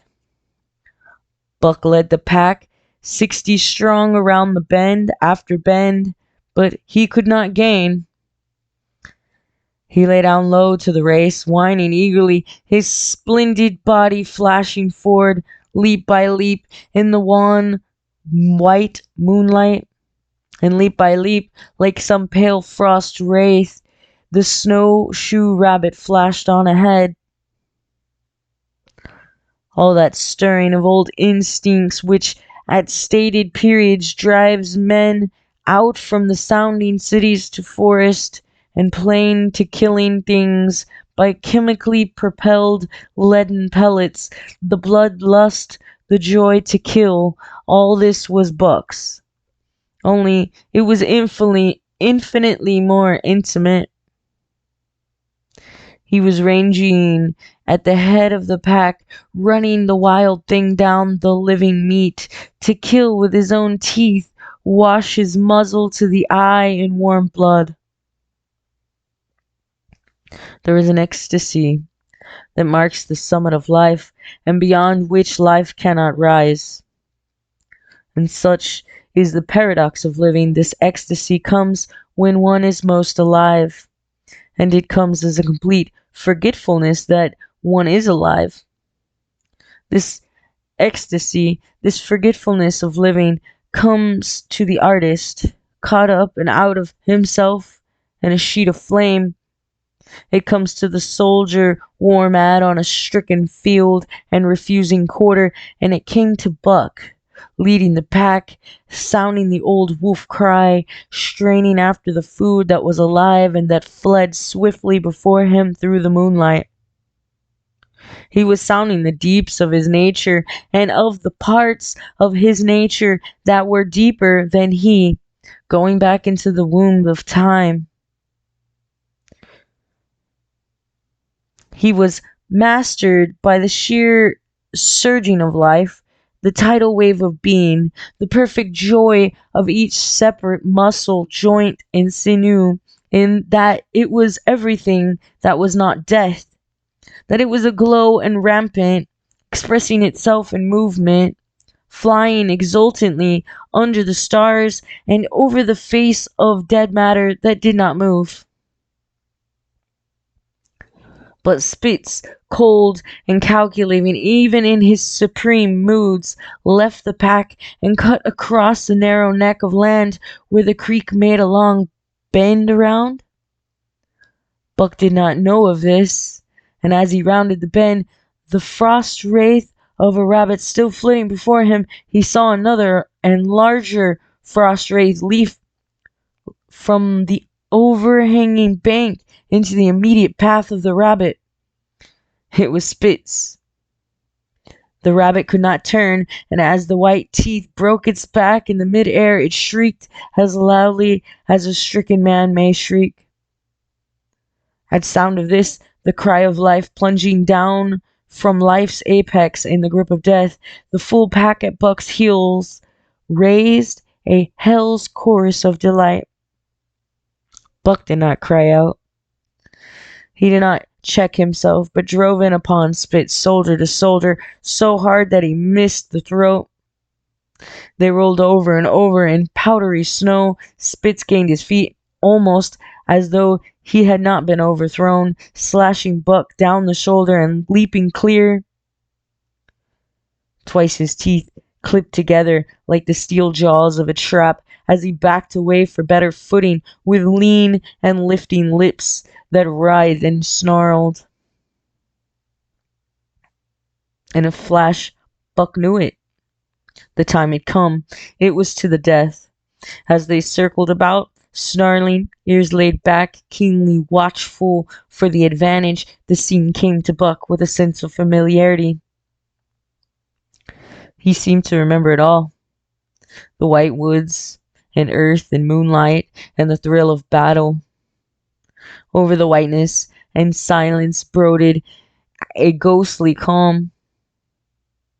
There was not the faintest whisper of air. Nothing moved, not a leaf quivered. The visible breaths of the dogs rising slowly and lingering in the frosty air. They had made short work of the snowshoe rabbit, these dogs that were ill-tamed wolves, and they were now drawn up in an expectant circle. They too were silent, their eyes only gleaming, and their breaths driving slowly upward. To Buck, it was nothing new or strange, the scene of old time. It was as though it had always been the wonted way of things. Spitz was a practiced fighter. From Spitsbergen through the Arctic and across Canada and the Barrens, he had held his own with all manner of dogs and achieved to mastery over them. Bitter rage was his, but never blind rage. In passion to rend and destroy, he never forgot that his enemy was in like passion to rend and destroy. He never rushed till he was prepared to receive a rush, never attacked till he had first defended that attack. In vain Buck strove to sink his teeth in the neck of the big white dog. Whenever his fangs struck for the softer flesh, they were countered by the fangs of Spitz. Fang clashed fang, and lips were cut and bleeding, but Buck could not penetrate his enemy's guard. Then he warmed up and enveloped Spitz in a whirlwind of rushes, time and time again. He tried for the snow-white throat, where life bubbled near to the surface, and each time, and every time, Spitz slashed him and got away. Then Buck took to rushing, as though for the throat, when suddenly, drawing back his head and curving in from the side, he would drive his shoulder at the shoulder of Spitz, as a ram by which to overthrow him. But instead, Buck's shoulder was slashed down each time. It's as Spitz leapt lightly away. Spitz was untouched while Buck was streaming with blood and panting hard. The fight was growing desperate, and all the while the silent and wolfish circle waited to finish off whichever dog went down. As Buck grew winded, Spitz took to rushing, and he kept him staggering for footing. Once Buck went over, and the whole circle of 60 dogs started up. But he recovered himself almost in midair, and the circle sank down again and waited. But Buck possessed a quality that made for greatness, imagination. He fought by instinct, but he could not fight by head as well. He rushed as though attempting the old shoulder trick, but at the last instant swept low to the snow and in. His teeth closed on Spitz's left forefoot. There was a crunch of breaking bone, and the white dog faced him on 3 legs. Thrice he tried to knock him over, then repeated his trick and broke the right foreleg. Despite the pain and helplessness, Spitz struggled madly to keep up. He saw the silent circle with gleaming eyes, lolling tongues, and silvery breaths drifting upward, closing in upon him, as he had seen similar circles close in upon beaten antagonists in the past. Only this time he was the one who was beaten. There was no hope for him. Buck was inexorable. Mercy was a thing reserved for gentler climes. He maneuvered for the final rush. The circle had tightened till he could feel the breasts of the huskies on his flanks. He could see them beyond Spitz and to either side, half crouching for the spring, their eyes fixed upon him. A pause seemed to fall. Every animal was motionless, as though turned to stone. Only Spitz quivered and bristled as he staggered back and forth, snarling with horrible menace, as though to frighten off impending death. Then Buck sprang in and out, but while he was in, shoulder had a last squarely met shoulder. The dark circle became a dot on the moon-flooded snow as Spitz disappeared from view. Buck stood and looked on, the successful champion, the dominant primordial beast who had made his kill and found it good.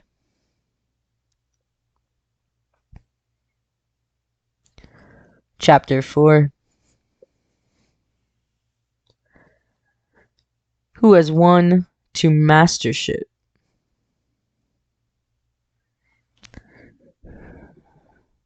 Eh?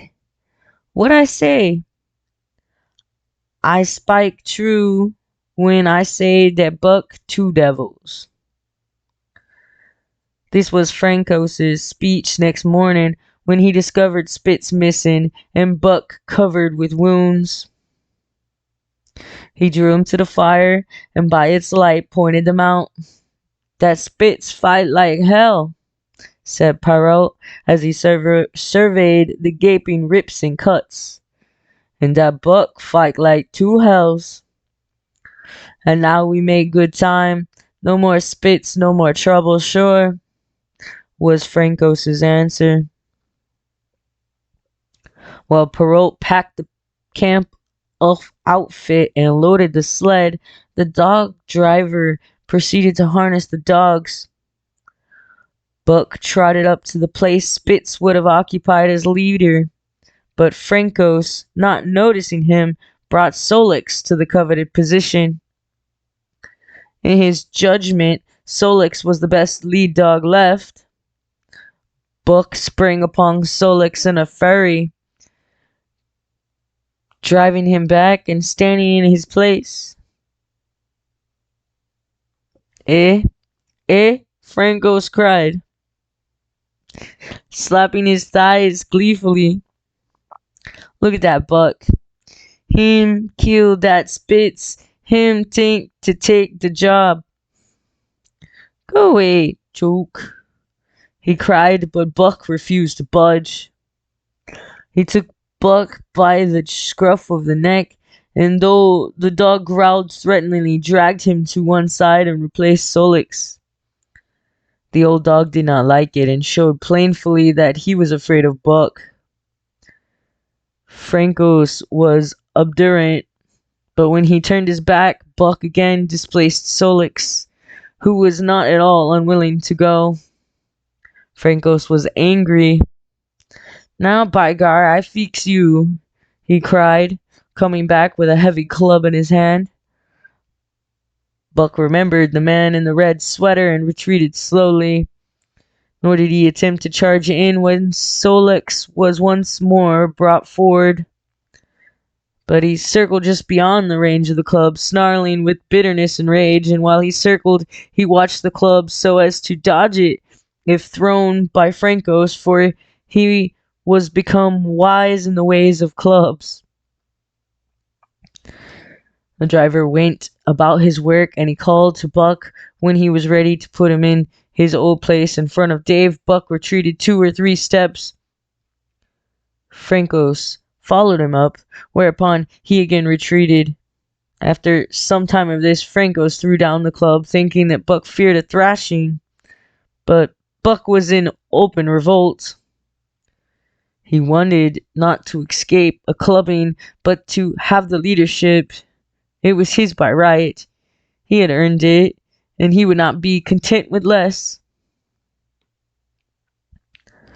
Perrault took a hand. Between them they ran him about for the better part of an hour. They threw clubs at him. He dodged. They cursed him and his fathers and mothers before him, and all his seeds to come after him, down to the remotest generation, and every hair on his body and drop of blood in his veins. And he answered curse with snarl, and kept out of their reach. He did not try to run away, but retreated around and around the camp, advertising plainly that when his desire was met, he would come in and be good. Franco sat down and scratched his head. Perrault looked at his watch and swore time was flying, and they should have been on the trail an hour ago. Franco scratched his head again. He shook it and grinned sheepishly at the courier, who shrugged his shoulders in sign that they were beaten. And then Frankos went up to where Solak stood and called to Buck. Buck laughed as dogs laugh, yet kept his distance. Frankos unfastened Solak's traces and put him back in the old place. The team harness stood harnessed to the sled in a broken line, ready for the trail. There was no place for Buck save at the front. Once more, Frankos called, and once more, Buck laughed and kept away. "Throw down the club," Perrault commanded. Frankos complied, whereupon Buck trotted in, laughing triumphantly, and swung around into position at the head of the team. His traces were fastened, the sled broken out, and with both men running, they dashed out onto the river trail. Highly as the dog driver had forevalued Buck with his two devils, he found, while the day was yet young, that he had undervalued. At a bound, Buck took up the duties of leadership, and where judgment was required, and quick thinking and quick acting, he showed himself the superior even of Spitz, and of whom Frankos had never seen an equal. But it was in giving the law and making his mates live up to it that Buck excelled. Dave and Solak did not mind the change in leadership. It was none of their business. Their business was to toil, and toil mightily in the traces. So long as that were not interfered with, they did not care what happened. Billy, the good-natured, could lead for all they cared so long as he kept order. The rest of the team, however, had grown unruly during the last days of Spitz, and their surprise was great now that Buck proceeded to lick them into shape. Pike, who pulled at Buck's heels, and who never put an ounce more of his weight against the breastband than he was compelled to do, was swiftly and repeatedly shaken for loafing. And ere the first day was done, he was pulling more than ever before in his life. The first night in camp, Joe, the sour one, was punished roundly, a thing that Spitz had never succeeded in doing. Buck simply smothered him by virtue of superior weight, and cut him up till he ceased snapping and began to whine for mercy. The general tone of the team picked up immediately. It recovered its old-time solidarity, and once more the dogs leaped as one dog in the traces. At the Rink Rapids, 2 native huskies, Teak and Kuna, were added, and the celebrity with which Buck broke them in took away Frankos's breath. "Never such a good dog as dat Buck. No, never. Him worth $1,000, by gar. Eh, what you say, Perrault?" And Perrault nodded. He was ahead of the record then, and gaining day by day.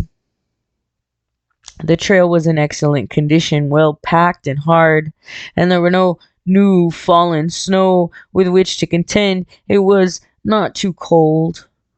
The temperature dropped to 50 below zero and remained there the whole trip. The men rode and ran by turn, and the dogs were kept on the jump with but infrequent stoppages. The 30-mile river was comparatively coated with ice, and they covered in one day going out what had taken them 10 days coming in. In 1 mile, they made a 60-mile dash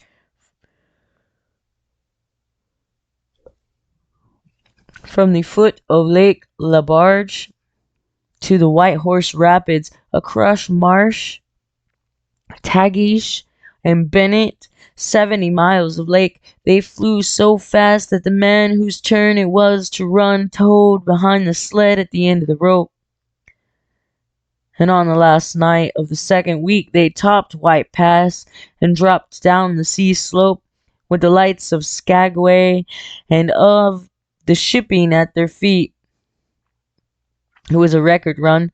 Each day for 14 days, they had averaged 40 miles.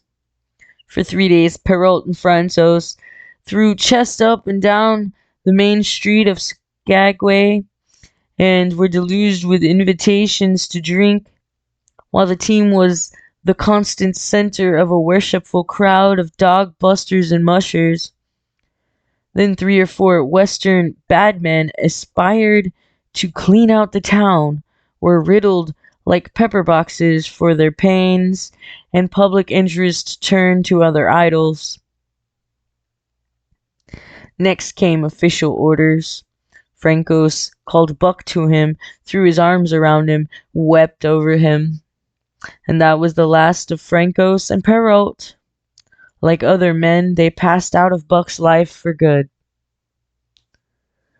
A Scotch half-breed took charge of him and his mates, and in company with a dozen other dog teams, he started back over the weary trail to Dawson. It was no light running now, nor record time, but heavy toil each day, and with a heavy load behind, for this was the mail train, carrying word from the world to the men who sought gold under the shadow of the pole. Buck did not like it, but he bore up well to the work, taking pride in it, after the manner of Dave and Sullox, and seeing that his mates, whether they prided in it or not, did their fair share. It was a monotonous life, operating with machine light regularity. One day was very like another. At a certain time each morning, the cooks turned off, fires were built, and breakfast was eaten. Then, while some broke camp, others harnessed the dogs, and they were under way an hour or so before the darkness fell, which gave warning of dawn. At night, camp was made. Some pitched the flies, others cut firewood and pine boughs for the beds, and still others carried water or ice for the cooks.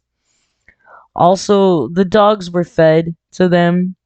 This was the one feature of the day, though it was good to loaf off around after the fish was eaten for an hour or so with the other dogs,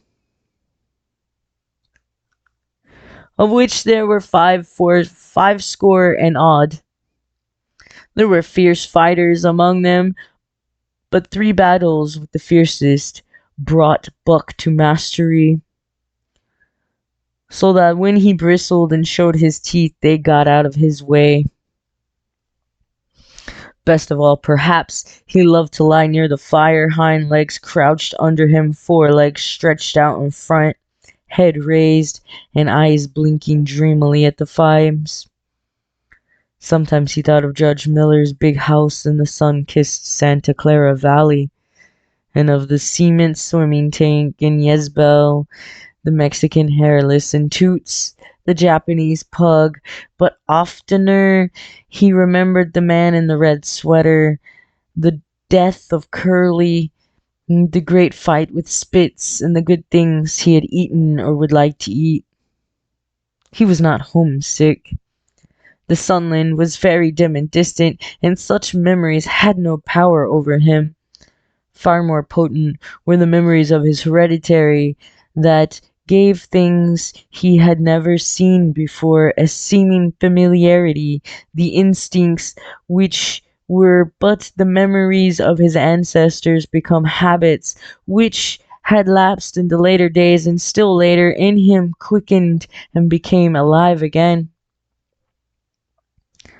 Sometimes as he crouched there, blinking dreamily at the flames, it seemed that the flames were of another fire, and that he crouched by this other fire.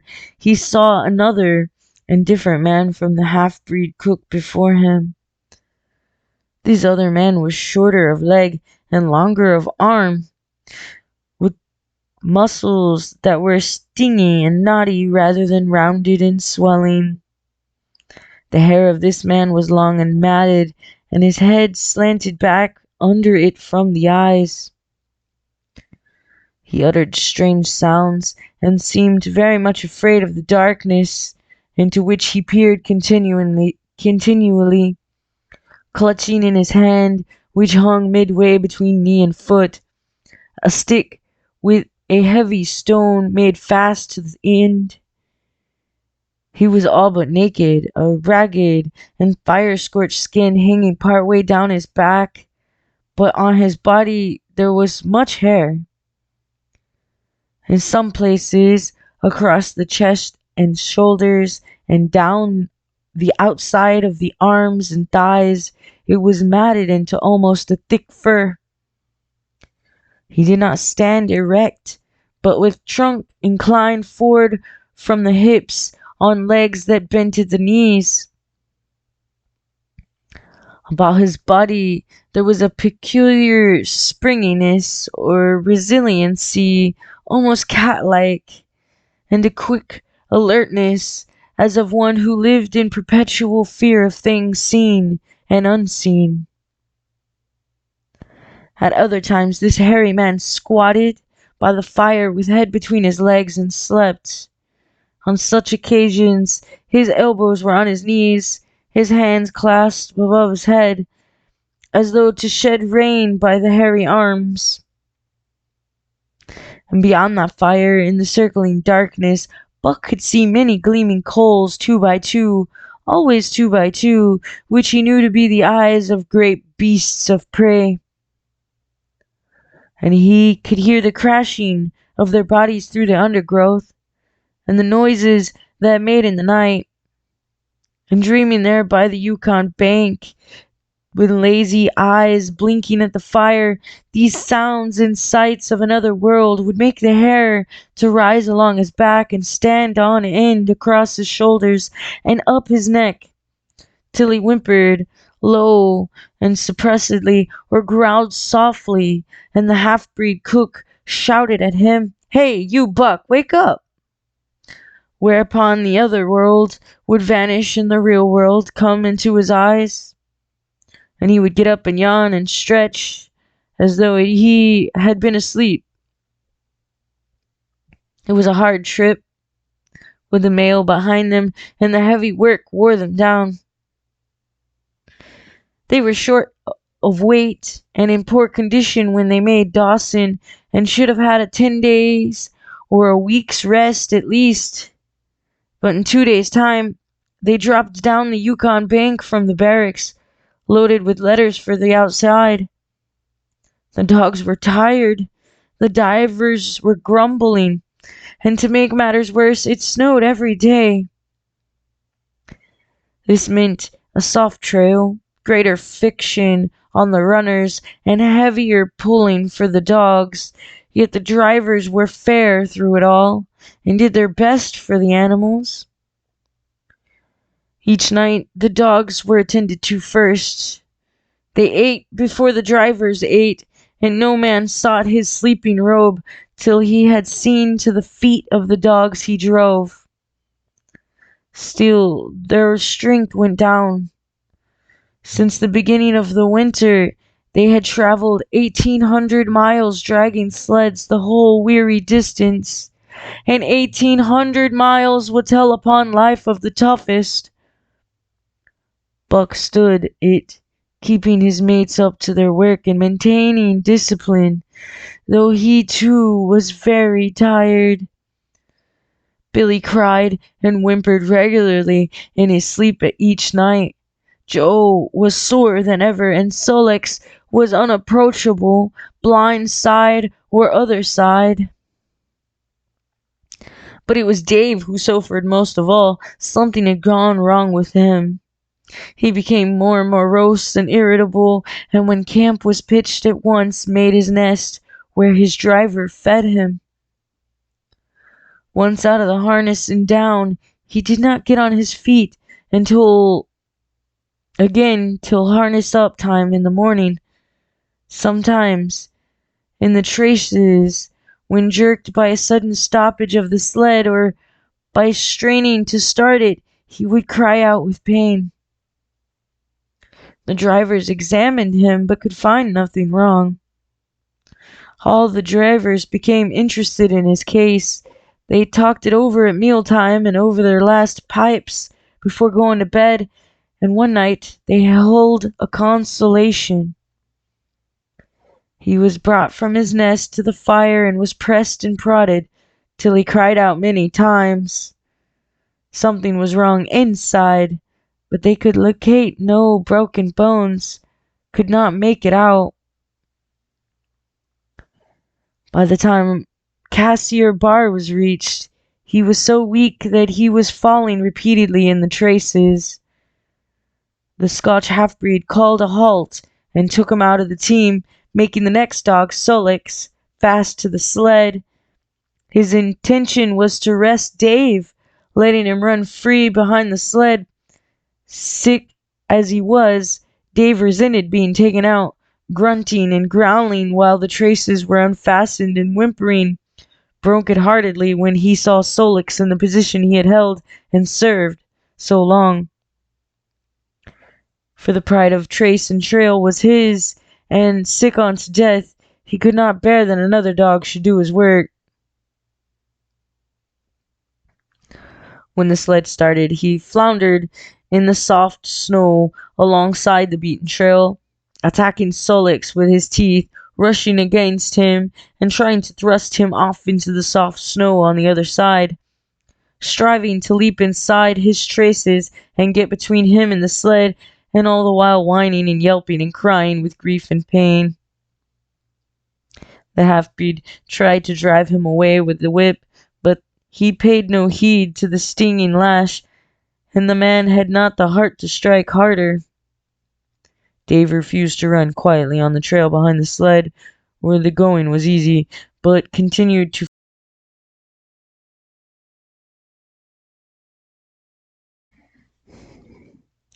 The Call of the Wild. Jack London, Part 3. Chapter 5. The Toil of Trace and Trail. 30 days from the time it left Dawson, the saltwater mail, with Buck and his mates at the fore, arrived at Skagway. They were in a wretched state, worn out and worn down.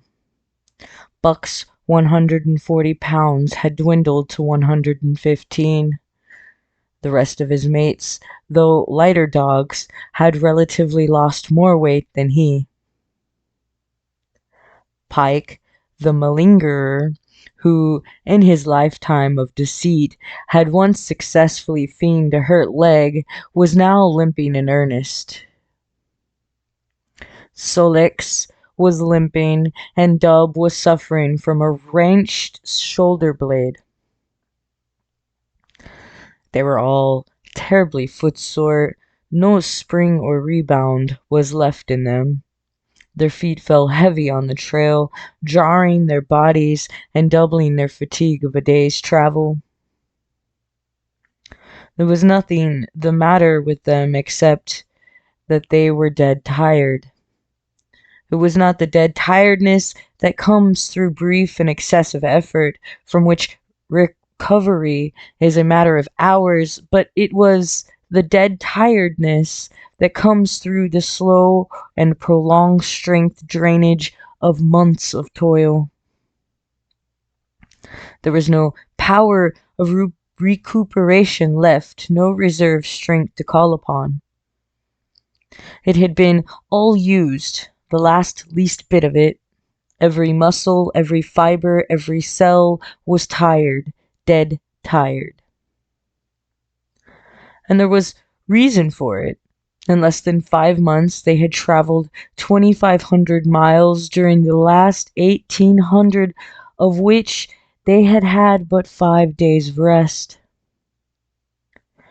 When they arrived at Skagway, they were apparently on their last legs. They could barely keep their traces taut, and on the downgrades just managed to keep out of the way of the sled. Mush on, poor soul feets. The driver encouraged them as they tottered down the main street of Skagway. This is the last. Then we get one long rest, eh? For sure, one bully long rest.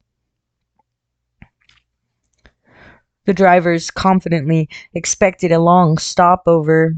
Themselves, they had covered 1,200 miles with 2 days' rest, and in the nature of reason and common justice they deserved an interval of loafing. But so many were the men who had rushed into Klondike, and so many were the sweethearts, wives, and kin that had not rushed in, that the congested mail was taken on Alpine proportions. Also, there were official orders. Fresh batches of Hudson Bay dogs were to take the place of those worthless for the trail. The worthless ones were to be got rid of, and since dogs count for little against dollars, they were to be sold. 3 days passed, by which time Buck and his mates found how really tired and weak they were.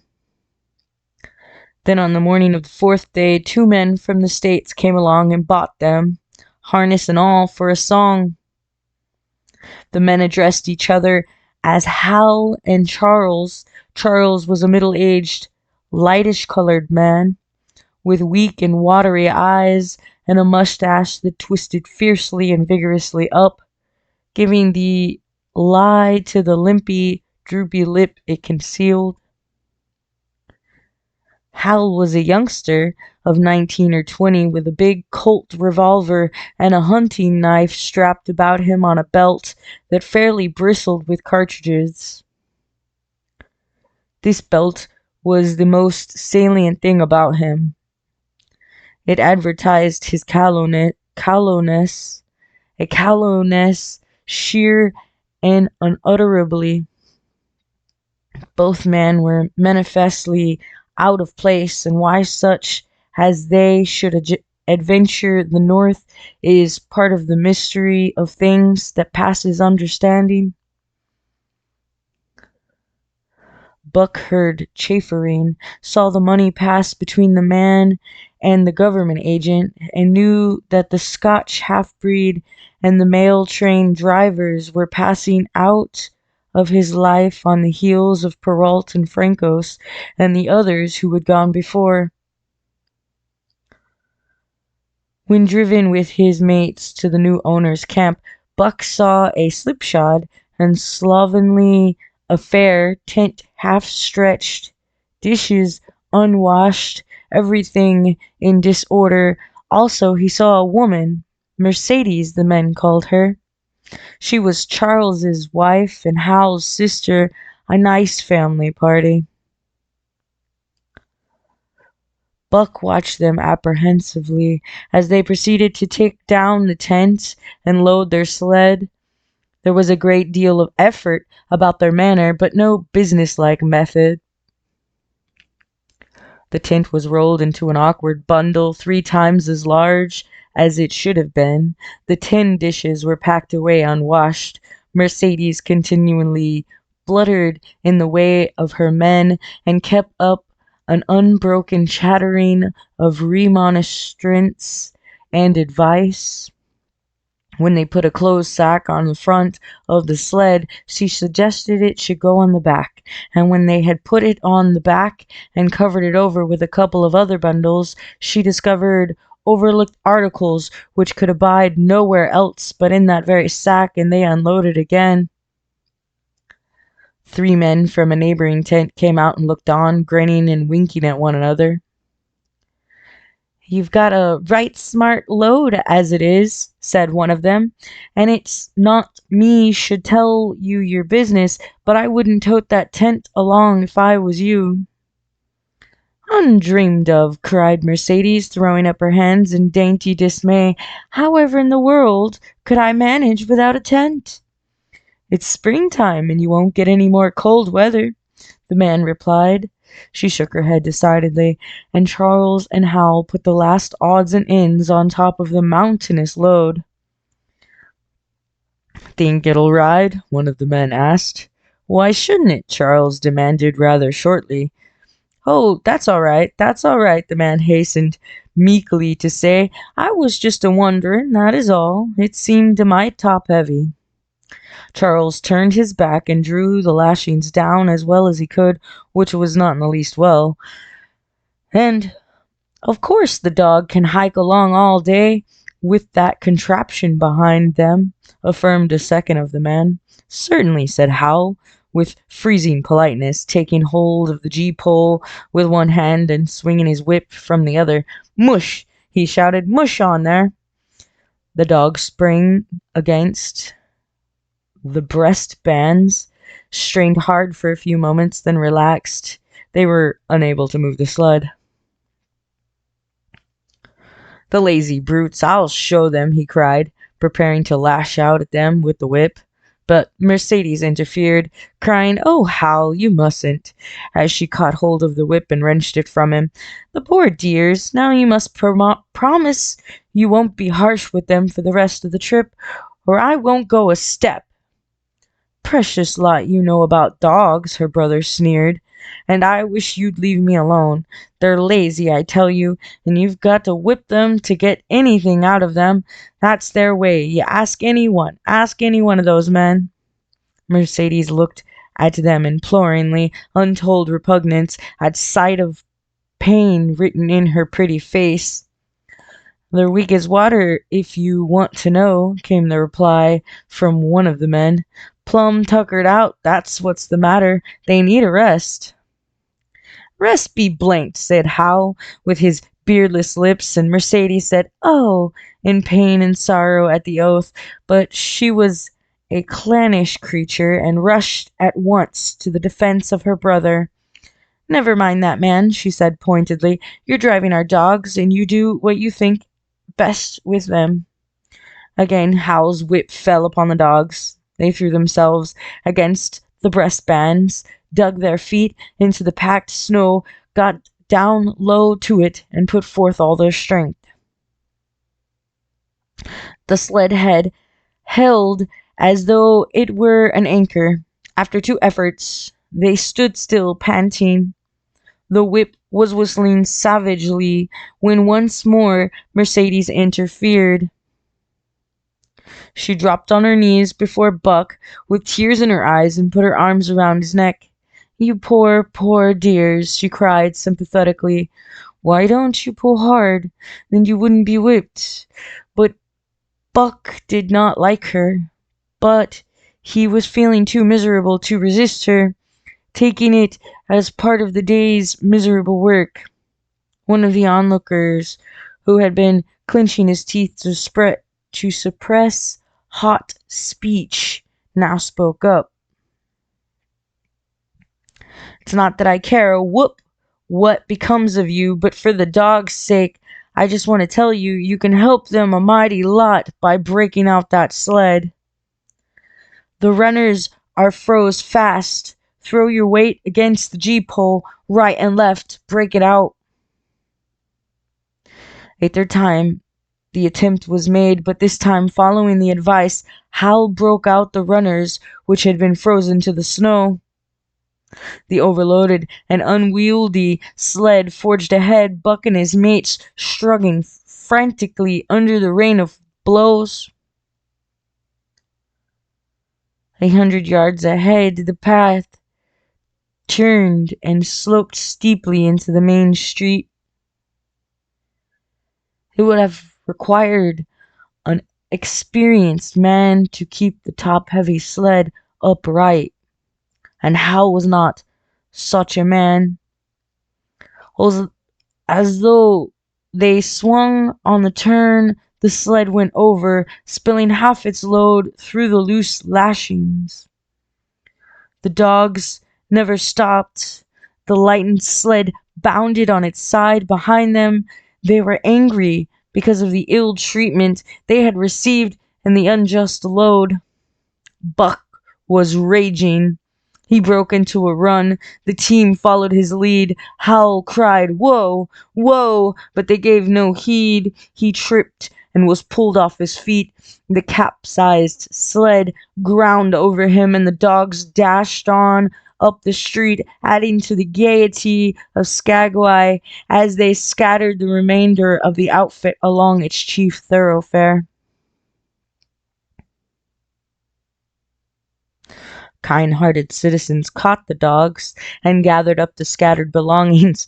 Also, they gave advice. Half the load, twice and twice the dogs, if they ever expected to reach Dawson, was what was said. Hal and his sister and brother-in-law listened unwillingly, pitched tent, and overhauled the outfit. Canned goods were turned out that made men laugh, for canned goods on the long trail is a thing to dream about. Blankets for a hotel, quoth one of the men, who laughed and helped. Half as many is too much. Get rid of them. Throw away that tent and all those dishes. Who's going to wash them anyway, good Lord? Do you think you're traveling on a Pullman?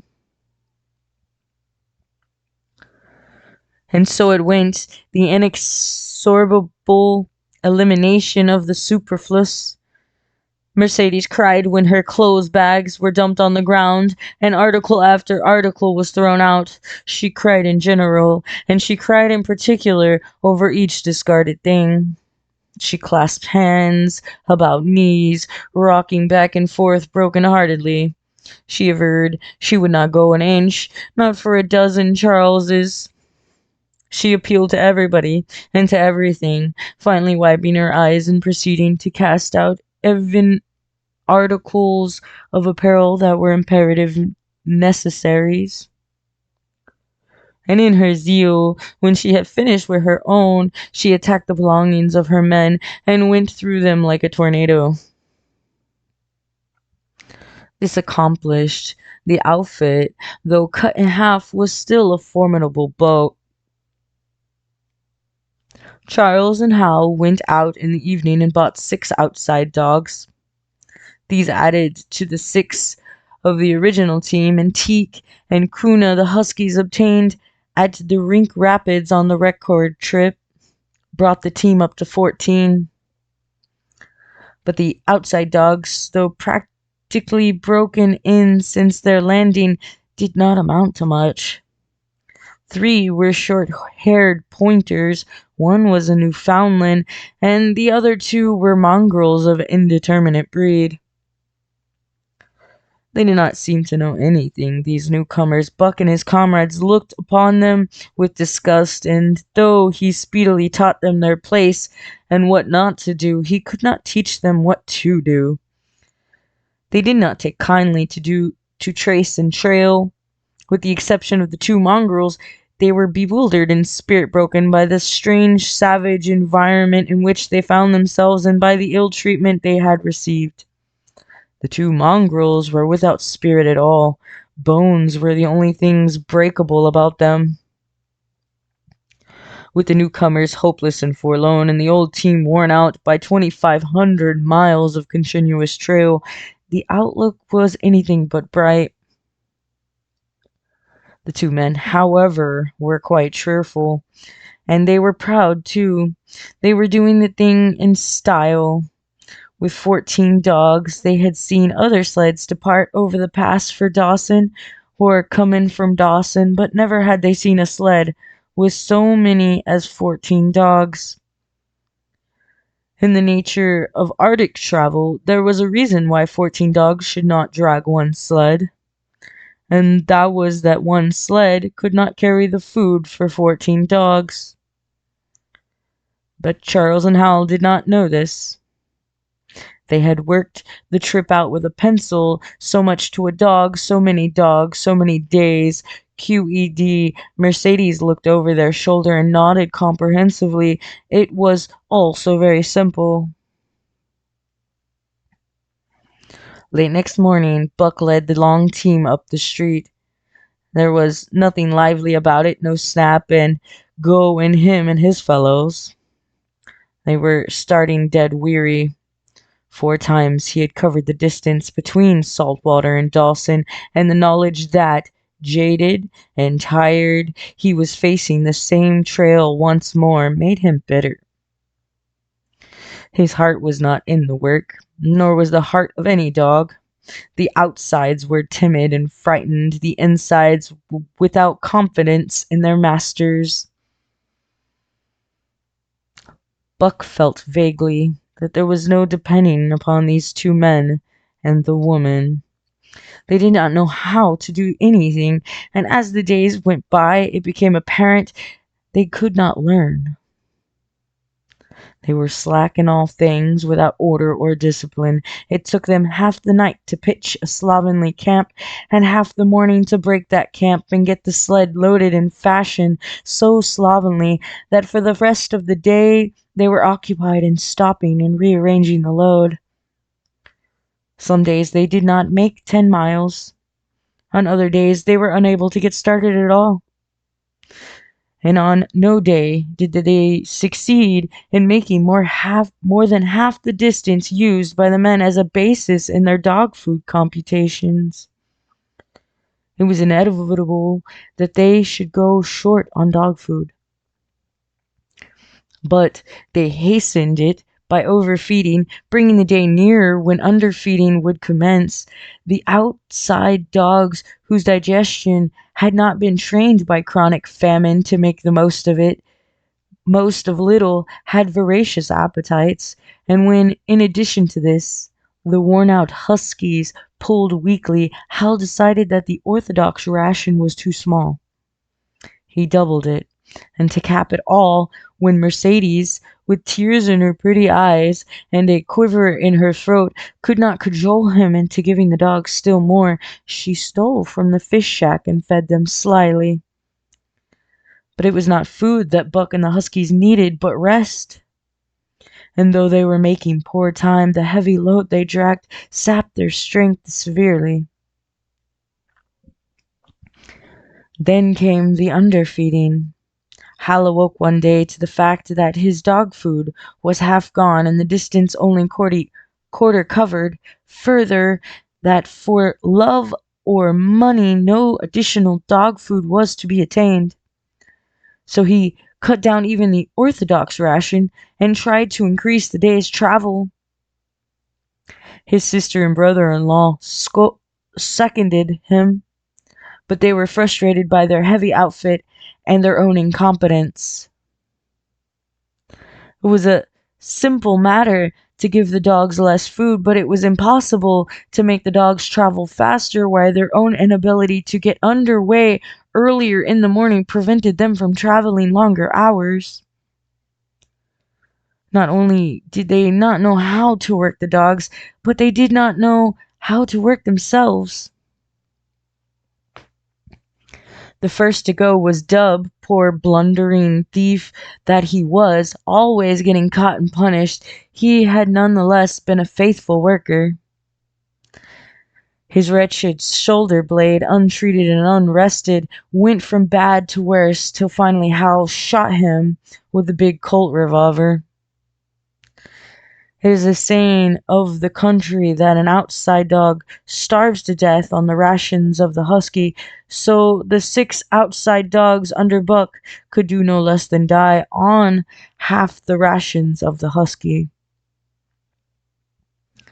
The Newfoundland went first, followed by the 3 short-haired pointers, the 2 mongrels hanging more grittily on to life but going in the end.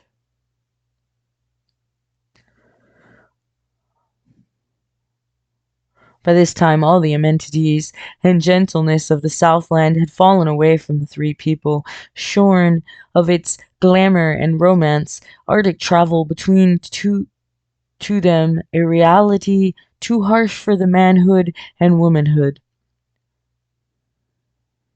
Mercedes ceased weeping over the dogs, being too occupied with weeping over herself and with quarreling with her husband and brother. To quarrel was the one thing they were never too weary to do. Their irritability arose out of their misery, increased with it, doubled upon it, outdistanced it. The wonderful patience of the trail which comes to men who toil hard and suffer sore, and remain sweet of speech and kindly, do not come to these two men and the woman. They had no inkling of such patience. They were stiff and in pain. Their muscles ached, their bones ached, their very hearts ached, and because of this they became sharp of speech, and hard words were first on their lips in the morning and last at night. Charles and Hal wrangled whenever Mercedes gave them a chance. It was the cherished belief of each that he did more than his share of the work, and neither forbore to speak his belief at every opportunity. Sometimes Mercedes sided with her husband, sometimes with her brother. The result was a beautiful and unending family quarrel, starting from a dispute as to which should chop a few sticks for the fire, a dispute which concerned only Charles and Hal, presently would be lugged in the rest of the family, fathers, mothers, uncles, cousins, people thousands of miles away, and some of them dead. That Hal's views on art or the sort of society plays his mother's brother wrote should have anything to do with the chopping of a few sticks of firewood passes comprehension.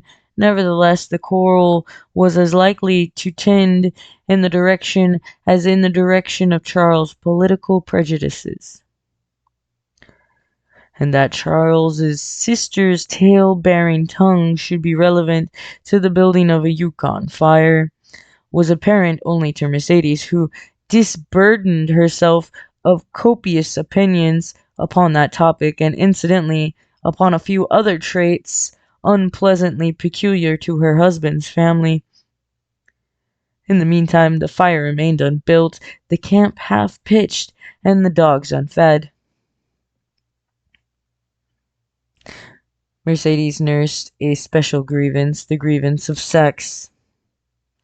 She was pretty and soft, and had been chivalrously treated all her days. But the present treatment by her husband and brother was everything save chivalrous.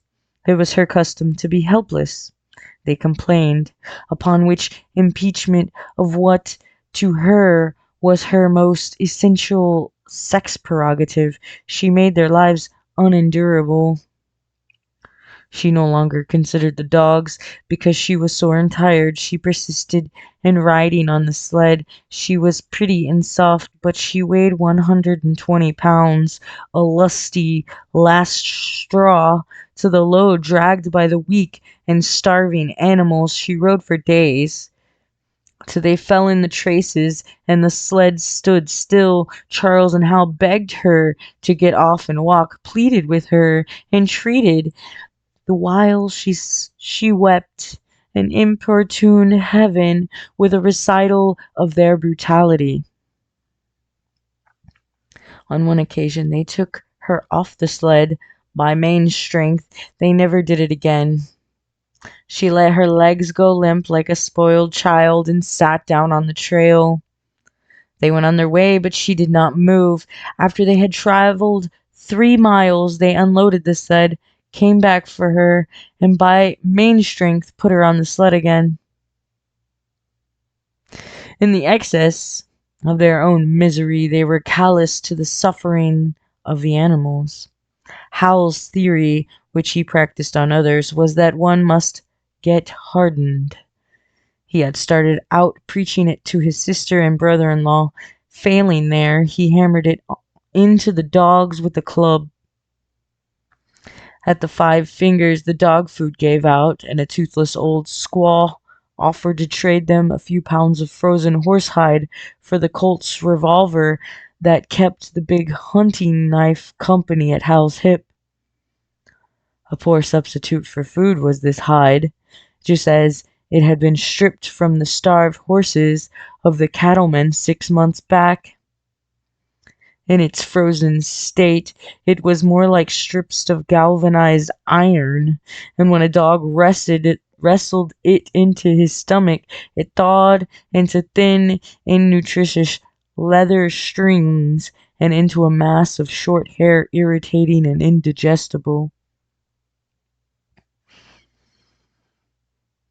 And, and though it all, Buck staggered along at the head of the team as in a nightmare. He pulled when he could. When he could no longer pull, he fell down and remained down till blows from whip or club drove him to his feet again. All the stiffness and gloss had gone out of his beautiful furry coat. The hair hung down limp and draggled or matted with dried blood where Hal's club had bruised him. His muscles had wasted away to knotty strings, and the flesh pads had disappeared, so that each rib and every bone in his frame were outlined cleanly through the loose hide that was wrinkled in folds of emptiness. It was heartbreaking. Only Buck's heart was unbreakable. The men in the red sweater had proved that. As it was with Buck, so was it with his mates. They were preambulating skeletons. There were 7 altogether, including him. In their very great misery, they had become insensible to the bite of the lash or the bruise of the club. The pain of the beating was dull and distant, just as the things their eyes saw and their ears heard seemed dull and distant. They were not half living or quarter living. They were simply so many bags of bones in which sparks of life fluttered faintly. When a halt was made, they drooped down in the traces like dead dogs, and the spark dimmed and paled and seemed to go out. And when the club or whip fell upon them, the spark fluttered feebly up, and they tottered to their feet and staggered on.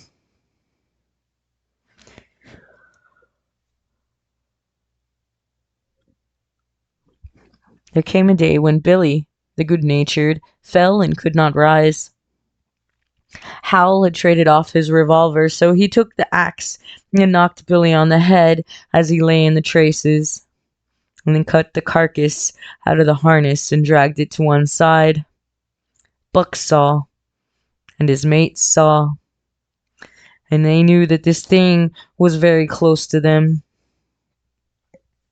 On the next day, Kuna went, but 5 of them remained. Joe, too far gone to be malignant. Pike, crippled and limping, only half conscious and not conscious enough to malinger. Solix, the one-eyed, still faithful to the toil of trace and trail, and mournful in that he had so little strength with which to pull. Teak, who had not traveled so far that winter, and who was not beaten more than others because he was fresher. And Buck, still at the head of the team, but no longer enforcing discipline or striving to enforce it, blind with weakness half the time and keeping the trail by the loom of it, by the dim feel of his feet.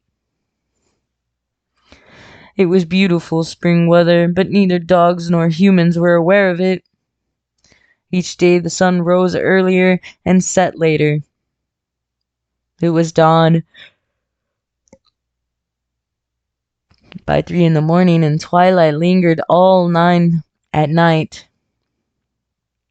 The whole long day was a blaze of sunshine. The ghostly winter silence had given way to the great spring murmur of awakening life. This murmur arose from all the land, fraught with the joy of living. It came from the things that lived and moved again, things which had been as dead and which had not moved during the long months of frost.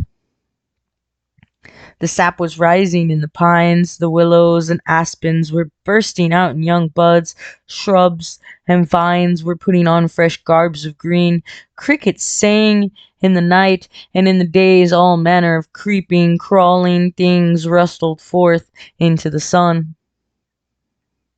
Partridges and woodpeckers were booming and knocking in the forest, squirrels were chattering, birds singing, and overhead hung the wild fowl driving up from the south in cunning wedges that split the air.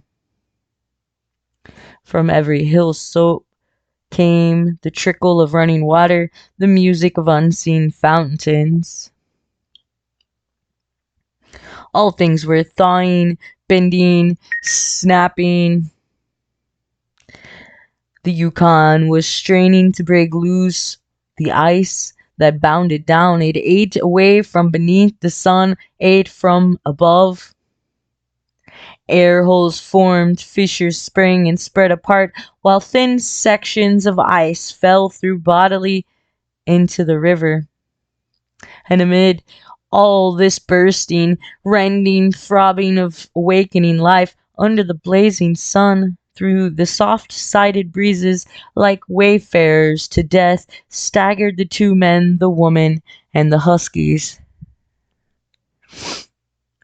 With the dogs falling, Mercedes weeping and riding, Hal swearing innocuously, and Charles' eyes wistfully watering, they staggered into John Thornton's camp at the mouth of the Right River.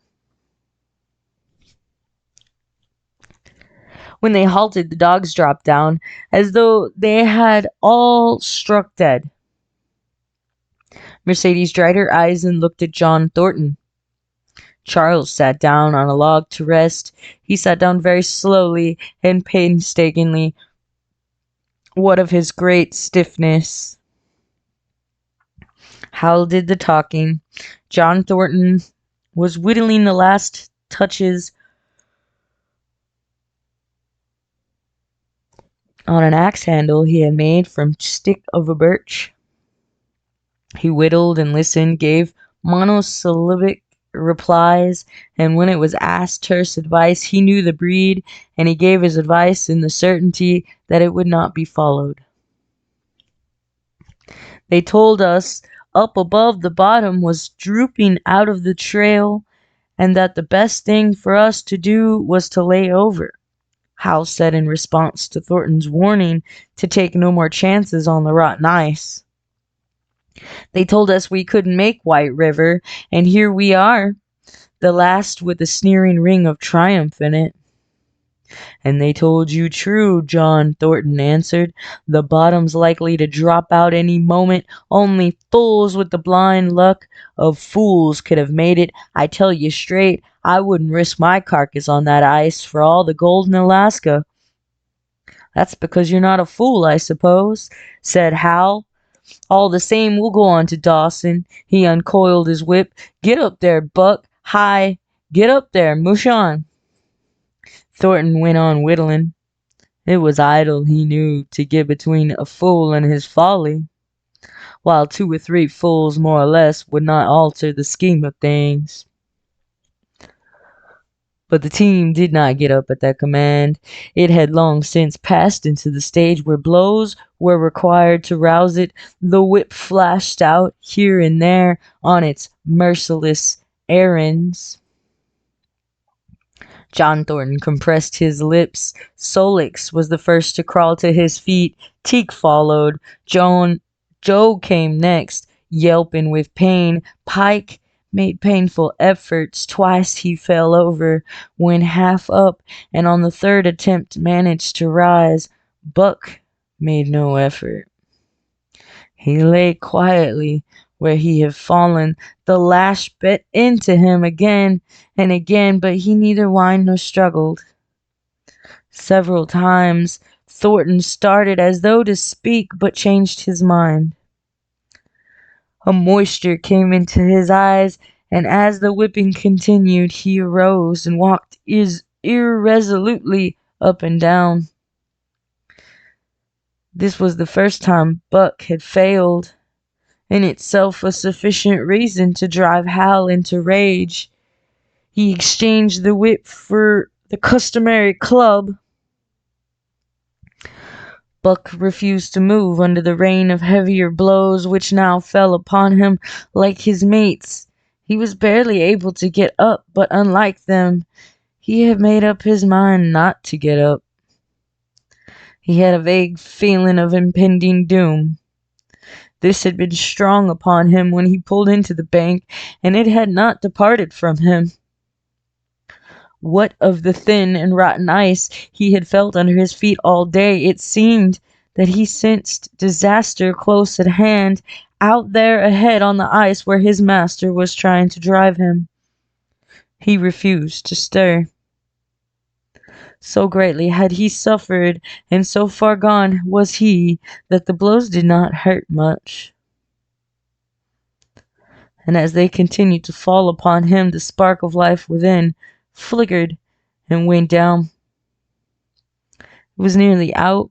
He felt strangely numb. As though from a great distance he was aware that he was being beaten. The last sensations of pain left him. He no longer felt anything. Though very faintly he could hear the impact of the club upon his body.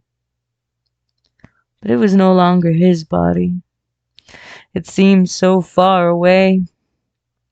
And then suddenly, without warning, uttering a cry that was inarticulate and more like the cry of an animal, John Thornton sprang upon the man who wielded the club. Hal was hurled backwards as though struck by a falling tree. Mercedes screamed. Charles looked on wistfully, wiped his watery eyes, did not get up because of his stiffness. John Thornton stood over Buck, struggling to control himself, too convulsed with rage to speak. "If you strike that dog again, I'll kill you," he at last managed to say in a choking voice. "It's my dog," Hal replied, wiping the blood from his mouth as he came back.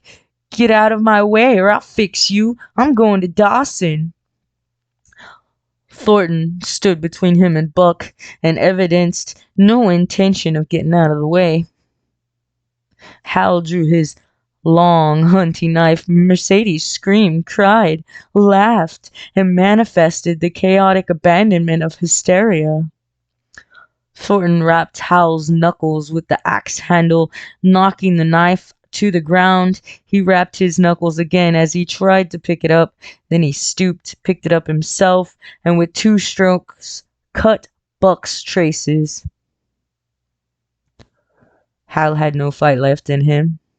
Besides, his hands were full with his sister, and his arms rather, while Buck was too near dead to be of further use in hauling the sled. A few minutes later they pulled out from the bank and down the river. Buck heard them go and raised his head to see. Pike was leading, Solix was at the wheel, and between were Joe and Teeks. They were limping and staggering. Mercedes was riding the loaded sled. Hal guided at the G-pole, and Charles stumbled along in the rear. As Buck watched them, Thornton knelt beside him and with rough, kindly hands searched for broken bones.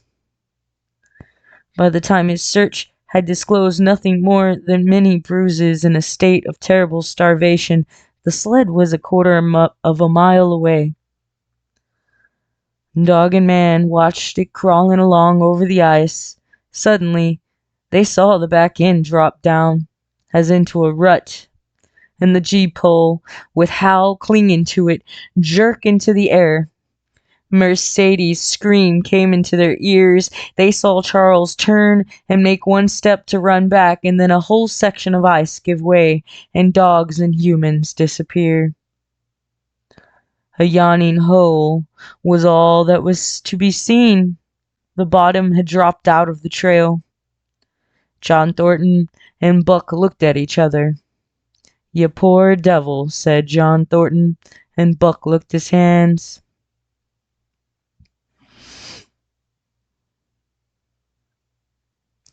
Chapter 6.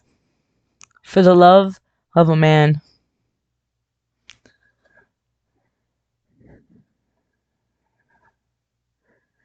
When John Thornton froze his feet in the previous December, his partners had made him comfortable and left him to get well, going on themselves up the river to get out a raft of saw logs for Dawson. He was still limping slightly at the time he rescued Buck, but with the continued warm weather, even the slight limp left him. And here, lying by the river bank, through the long spring days, watching the running water, listening lazily to the songs of birds and the hum of nature, Buck slowly won back his strength. A rest comes very good after one has traveled 3,000 miles. And it must be confessed that Buck waxed lazy as his wounds healed. His muscles swelled and the flesh came back to cover his bones. For that matter, they were all loafing, Buck, John Thornton, and Skeet and Nig, waiting for the raft to come that was to carry them down to Dawson. Skeet was a little Irish setter who early made friends with Buck, who in a dying condition was unable to resent her first advances. She had the doctor trait which some dogs possess, and as a mother cat washes her kittens, so she washed and cleansed Buck's wounds. Regularly, each morning after he had finished his breakfast, she performed her self-appointed task, till he came to look for her ministrations as much as he did for Thornton's. Nig, equally friendly, though less demonstrative, was a huge black dog, half bloodhound and half deerhound, with eyes that laughed and a boundless good nature. To Buck's surprise, these dogs manifested no jealousy towards him. They seemed to share the kindliness and largeness of John Thornton. As Buck grew stronger, they enticed him into all sorts of ridiculous games, in which Thornton himself could not forbear to join, and in this fashion Buck romped through his convalescence and into a new existence. Love, genuine, passionate love, was his for the first time. This he had never experienced at Judge Miller's down in the sun-kissed Santa Clara Valley. With the judge's sons hunting and tramping, it had been a working partnership. With the judge's grandsons, a sort of pompous guardianship, and with the judge himself, a stately and dignified friendship. But love, that was feverish and burning, that was adoration, that was madness, and it had taken John Thornton to arouse. This man had saved his life, which was something, but further, he was the ideal master. Other men saw to the warfare of their dogs from a sense of duty and business expediency. He saw to the welfare of his as if they were his own children, because he could not help it.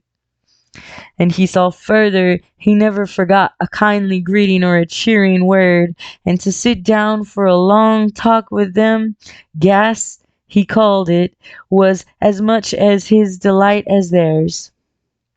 He had a way of taking Buck's head roughly between his hands and resting his own head upon Buck's, of shaking him back and forth, the while calling him ill names that to Buck were love names.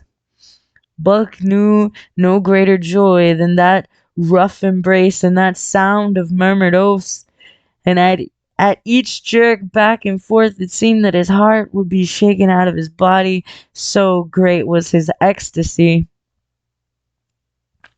And when released, he sprang to his feet, his mouth laughing, his eyes eloquent, his throat vibrant with unuttered sound, and in the fashion remained without movement. John Thornton would reverently exclaim, "God, you can all but speak." Buck had a trick of love expression that was akin to hurt. He would often seize Thornton's hand in his mouth, close so fiercely that the flesh bore the impress of his teeth, for some time afterwards, and as Buck understood the oath to be love words, so the man understood the feigned bite for a caress. For the most part, however, Buck's love was expressed in adoration. While he went wild with happiness when Thornton touched him or spoke to him, he did not seek these tokens. Unlike Skeets, who was wont to shove her nose under Thornton's hand and nudge till petted, or Nig, who stalked up and rest his great head on Thornton's knee, Buck was content to adore at a distance. He would lie by the hour, eager, alert, at Thornton's feet, looking up into his face, dwelling upon it, studying it, following with the keenest interest each fleeting expression, every movement or change of feature. Or, as chance might have it, he would lie farther away, to the side or rear, watching the outlines of the man and the occasional movements of his body. And often, such was the communion in which they lived, the strength of Buck's gaze would draw John Thornton's head around, and he would return the gaze without speech, his heart shining out of his eyes as Buck's heart shone out. For a long time after his rescue, Buck did not like Thornton to get out of his sight. From the moment he left the tent to when he entered it again, Buck would follow at his heel.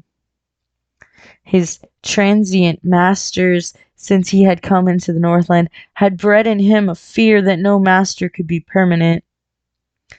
He was afraid that Thornton would pass out of his life as Perrault and Francos and the Scotch half-breed had passed out. Even in the night, in his dreams, he was haunted by this fear. At such times, he would shake off sleep and creep through the chill to the flap of the tent, where he would stand and listen to the sound of his master's breathing. But in spite of this great love he bore John Thornton, which seemed to bespeak the soft civilizing influence, the strain of the primitive which the Northland had aroused in him remained alive and active. Faithfulness and devotion, things born of fire and roof, were his, yet he retained his wildness and willingness. He was a thing of the wild, come in from the wild to sit by John Thornton's fire, rather than a dog of the south, soft Southland stamped with the marks of generations of civilization.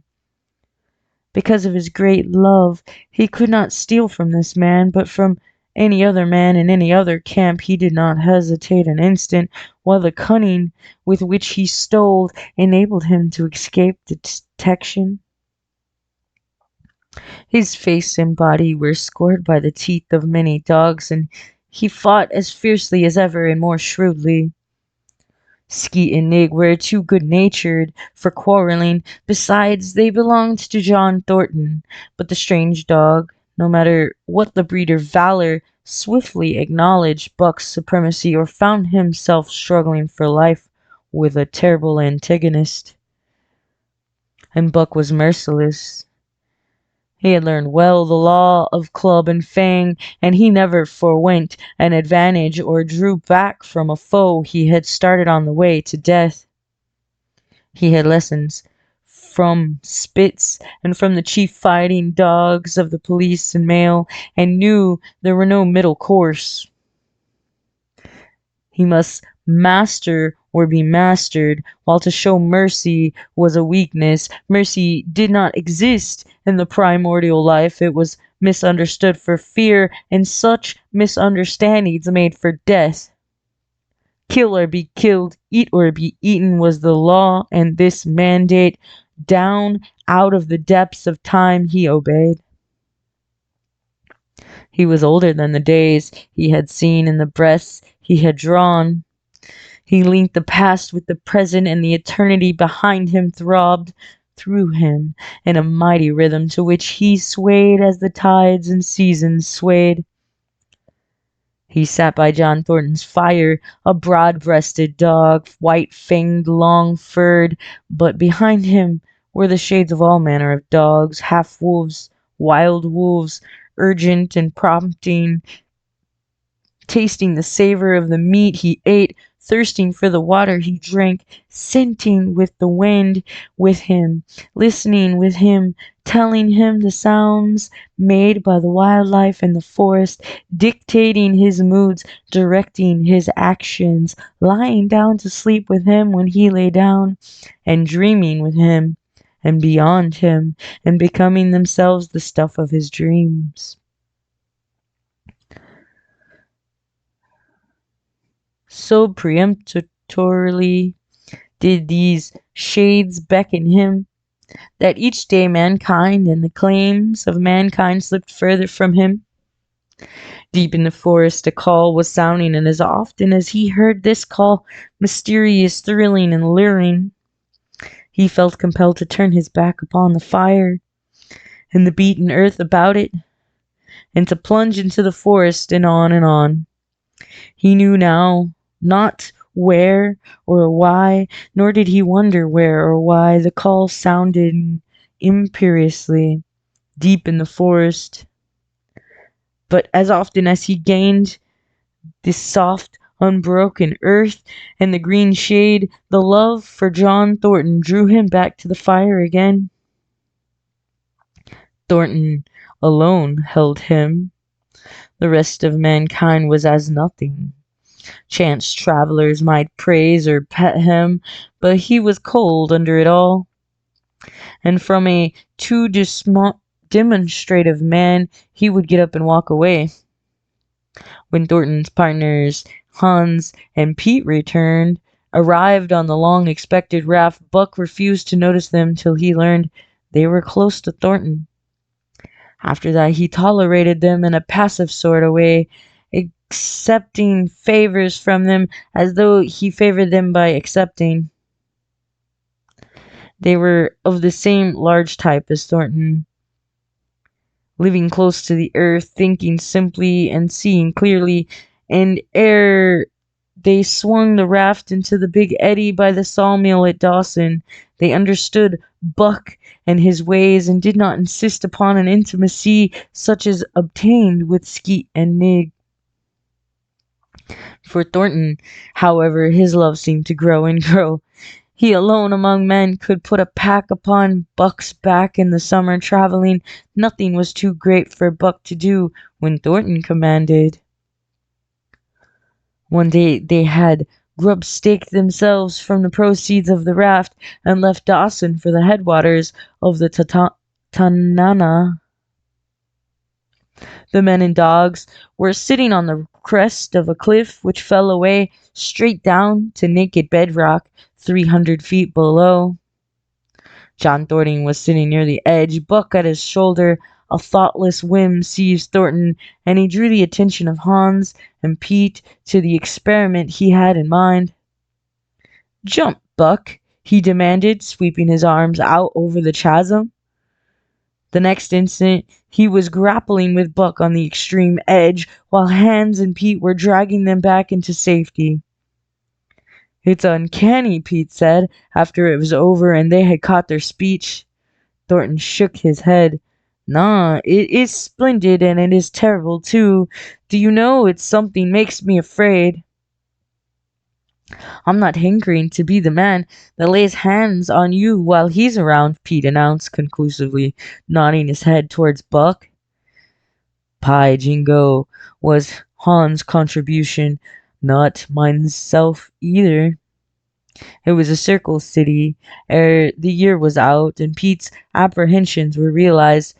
Black Burton, a man evil-tempered and malicious, had been picking a quarrel with the tenderfoot at the bar when Thornton stepped good-naturedly between. Buck, as was his custom, was lying in the corner, head on paws, watching his master's every action. Burton struck out, without warning, straight from the shoulder. Thornton was sent spinning, and saved himself from falling only by clutching the rail of the bar. Those who were looking on heard what was neither bark nor yelp, but a something which is best described as a roar, and they saw Buck's body rise up in the air as he left the floor for Burton's throat. The man saved his life by instinctively throwing out his arm, but was hurled backwards to the floor with Buck on top of him. Buck loosened his teeth from the flesh of the arm and drove in again for the throat. This time the man succeeded only in partly blocking, and his throat was torn open. Then the crowd was upon Buck, and he was driven off, but while a surgeon checked the bleeding, he prowled up and down, growling furiously, attempting to rush in, and being forced back by an array of hostile clubs. A miners' meeting called on the spot decided that the dog had sufficient provocation, and Buck was discharged. But his reputation was made, and from that day his name spread through every camp in Alaska. Later on, in the fall of the year, he saved John Thornton's life in a quite another fashion. The three partners were lighting a long and narrow poling boat down a bad stretch of the rapids on the 40-mile creek. Hans and Peter moved along the bank, snubbing with a thin manila rope from tree to tree, while Thornton remained in the boat, helping its descent by means of a pole and shouting directions to the shore. Buck, on the bank, worried and anxious, kept abreast of the boat, his eyes never off his master. At a particularly bad spot, where a ledge of barely submerged rocks jutted out into the river, Hans cast off the rope, and while Thornton pulled the boat out into the stream, ran down the bank with the end in his hand to snub the boat when it had cleared the ledge. This it did, and was flying downstream in a current as swift as the mill race, when Hans checked it with the rope, and checked too suddenly. The boat flirted over and snubbed into the bank's bottom, while Thornton, flung sheer out of it, was carried downstream toward the worst part of the rapids, a stretch of wild water in which no swimmer could live. Buck had sprung in on an instant, and at the end of 300 yards, amid a mad swirl of water, he overhauled Thornton. When he felt him grasp his tail, Buck headed for the bank, swimming with all his splendid strength. But the progress shoreward was slow, the progress downstream amazingly rapid. From below came the fatal roaring, where the wild current went wilder and was rent in shreds and spray by the rocks, which thrust through like the teeth of an enormous comb.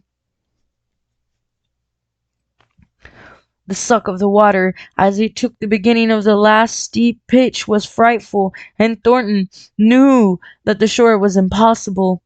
He scraped furiously over a rock, bruised across a second, and struck a third with crushing force. He clutched its slippery top with both hands, releasing Buck, and above the roar of the churning water shouted, "Go, Buck, go!"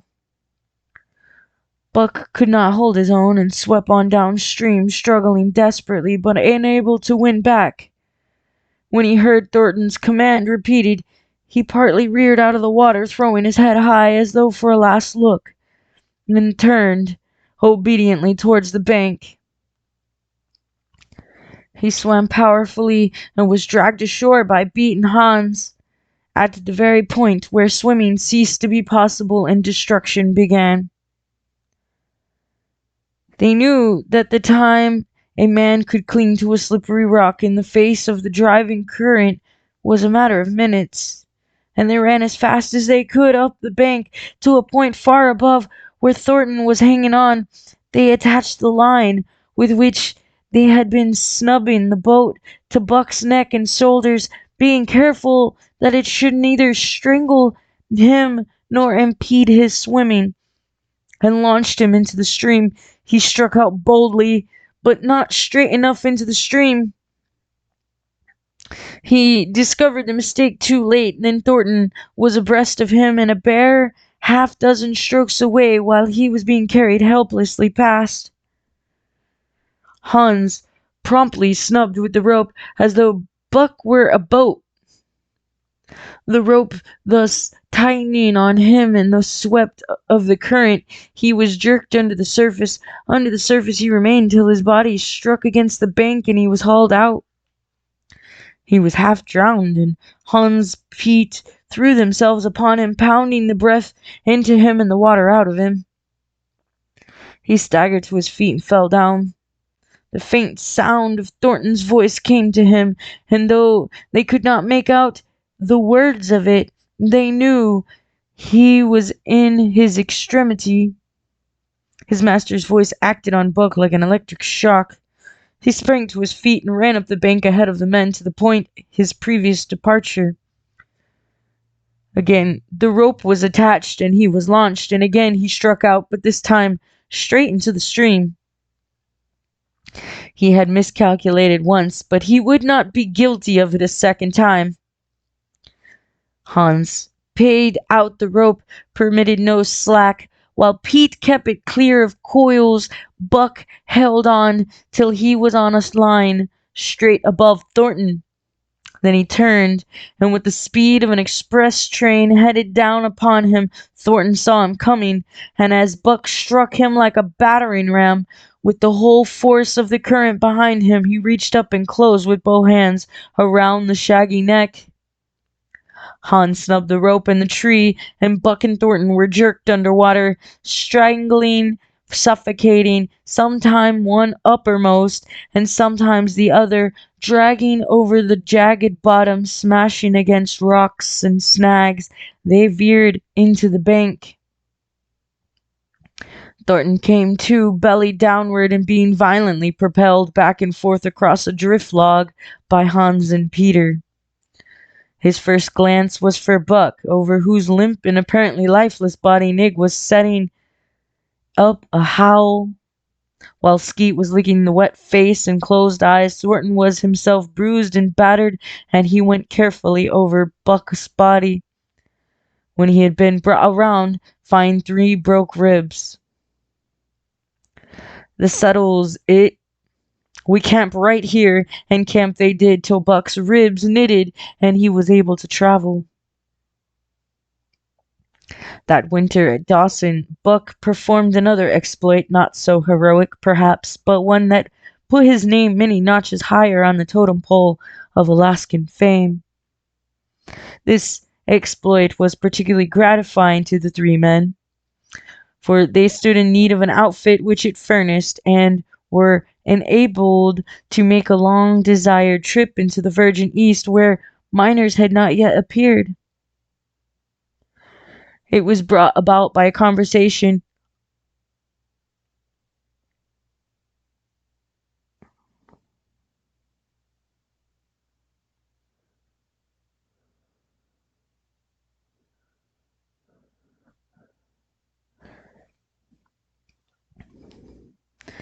It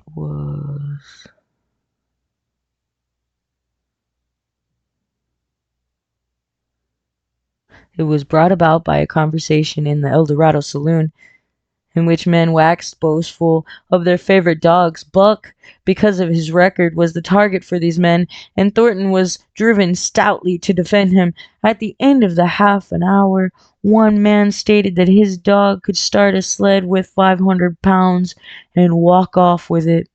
A second bragged 600 for his dog, and a third 700. "Pooh, pooh," said John Thornton. "Buck can start 1,000 pounds." "And break it out and walk off with it for 100 yards?" demanded Mathewson. "A bonanza king, he of the 700 vaunt." "And break it out and walk off with it 100 yards, John Thornton said coolly. "Well," Mathewson said slowly and deliberately, so that all could hear, "I've got $1,000 that says he can't. And there it is." So saying, he slammed a sack of gold dust onto the size of a bologna sausage down upon the table. Nobody spoke. Thornton's bluff, if bluff it was, had been called. He could feel a flush of warm blood creeping up his face. His tongue had tricked him. He did not know whether Buck could start 100 500 start, 1,000 pounds, half a ton. The enormousness of it appalled him. He had great faith in Buck's strength, and had often thought him capable of starting such a load, but never as now had he faced the possibility of it. The eyes of a dozen men fixed upon him, silent and waiting. Further, he had no $1,000, nor had Hans or Pete. I've got a sled standing outside now with 20 50-pound sacks of flour on it. Mathewson went on with brutal directness, so don't let that hinder you. Thornton did not reply. He did not know what to say. He glanced from face to face in the absent way of a man who has lost the power of thought and is seeking somewhere to find the thing that will start it going again. The face of Jem O'Brien, a Mastodon King, an old-time comrade, caught his eye.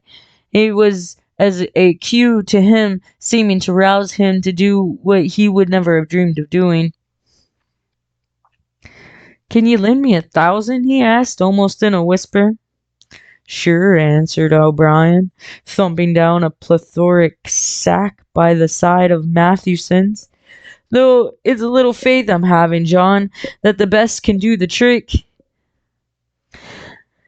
The Eldorado emptied its occupants into the street to see the test. The tables were deserted, and the dealers and gamekeepers came forth to see the outcome of the wager and to lay odds. Several hundred men, furred and mittened, banked around the sled with easy distance.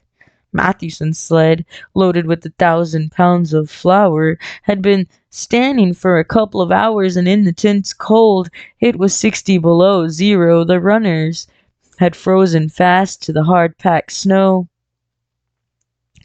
Men offered odds of 2 to 1 that Buck could not budge the sled. A quibble arose concerning the phrase breakout. O'Brien contended it was Thornton's privilege to knock the runners loose, leaving Buck to break it out from a dead standstill. Mathewson insisted that the phrase included breaking the runners from the frozen grip of the snow. A majority of the men who had witnessed the making of the bet decided in his favor, whereat the odds went up to 3 to 1 against Buck. There were no takers. Not a man believed him capable of the feat. Thornton had been hurried into the wager, heavy with doubt, and now that he looked at the sled himself, the concrete fact, with the regular team of 10 dogs curled up in the snow before it, the more impossible the task appeared. Mathewson waxed jubilant. 3 to 1, he proclaimed. "I'll lay you another 1,000 at the figure, Thornton. What'd you say?" Thornton doubt was strong in his face, but his fighting spirit was aroused. The fighting spirit that soars above odds, fails to recognize the impossible, and is deaf to save the clamor for battle. He calls Hans and Pete to him. Their sacks were slim, and with his own, the 3 partners could rake together only $200. In the ebb of their fortunes, the sum was the total capital, yet they laid it unhesitatingly against Mathewson's 600. The team of 10 dogs was unhitched, and Buck, with his own harness, was put into the sled. He had caught the contagion of the excitement, and he felt in some way he must do a great thing for John Thornton. Murmurs of admiration at his splendid appearance went up. He was in perfect condition, without an ounce of superfluous flesh, and the 150 pounds that he weighed were so many pounds of grit and virility. His furry coat shone with the sheen of silk. Down the neck and across the shoulders, his mane, in repose as it was, half bristled and seemed to lift with every movement, as though access of vigor made each particular hair alive and active. The great breast of heavy forelegs were no more than in proportion with the rest of the body, where the muscles showed in tight rolls underneath the skin. Men felt these muscles and proclaimed them hard as iron, and the odds went down to 2 to 1. God, sir, stuttered a member of the latest dynasty, a king of the Skookum branches. I offer you 800 for him, sir, before the test, sir. 800 just as he stands. Thornton shook his head and stepped to Buck's side. You must stand off from him, Mathewson protested. Free play and plenty of room. The crowd fell silent. Only could be heard the voices of the gamblers vainly offering 2 to 1. Everybody acknowledged Buck a magnificent animal, but 20, 50-pound sacks of flour bulked too large in their eyes for them to loosen their pouch strings. Thornton knelt down by Buck's side. He took his head in his 2 hands and rested cheek to cheek. He did not playfully shake him as was his wont, or murmur soft love curses, but he whispered in his ear, "As you love me, Buck, as you love me," was what he whispered. Buck whined with suppressed eagerness. The crowd was watching curiously. The affair was growing mysterious. It seemed like a conjuration. As Thornton got to his feet, Buck seized his mittened hand between his jaws, pressed in with his teeth, and releasing slowly, half reluctantly. It was the answer in terms, not of speech, but of love. Thornton stepped well back. "Now, Buck," he said. Buck tightened the traces, then slacked them for a matter of several inches. It was the way he had learned. "Gee!" Thornton's voice rang out, sharp in the tense silence. Buck swung to the right, ending the movement in a plunge that took up the slack and with a sudden jerk arrested his 150 pounds. The load quivered, and from under the runners arose a crisp crackling. "Ha!" Thornton commanded. Buck duplicated the maneuver, this time to the left. The crackling turned into a snapping. The sled pivoted, and the runners slipping and grating several inches to the side. The sled was broken out. Men were holding their breaths, intensely uncautious of the fact. "Now, mush!" Thornton's command cracked out like a pistol shot. Buck threw himself forward, tightening the traces with a jarring lunge. His whole body was gathered compactly together in the tremendous effort, the muscles writhing and knotting like live things under the silky fur.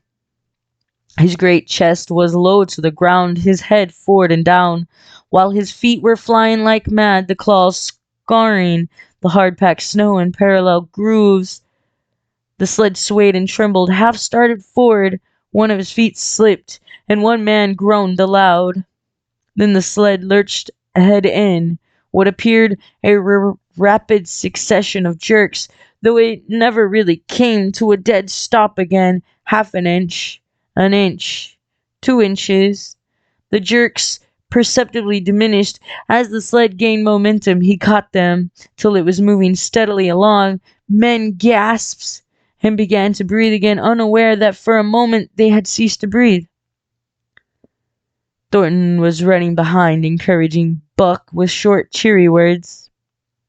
The distance had been measured off, and as he neared the pile of firewood which marked the end of the 100 yards, a cheer began to grow and grow, which burst into a roar as he passed the firewood and halted at command. Every man was tearing himself loose, even Mathewson. Hats and mittens were flying in the air. Men were shaking hands, it did not matter with whom, and bubbling over in a general incoherent babble. But Thornton fell on his knees beside Buck. Head was against head, and he was shaking himself back and forth. Those who hurried up heard him cursing Buck, and he cursed him long and fervently and softly and lovingly. Gad, sir, sputtered the Skookum bench king. "I'll give you 1,000 for him, sir. 1,000, sir. 1,200, sir." Thornton rose to his feet.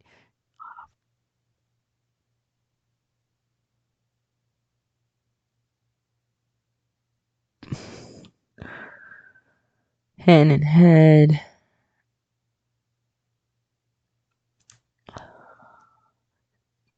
No, sir, you can go to hell, sir. It's the best I can do for you, sir. Buck seized Thornton's hand in his teeth. Thornton shook him back and forth as though animated by a couple impulses. The onlookers drew back to a respectful distance, nor were they again indiscreet enough to interrupt.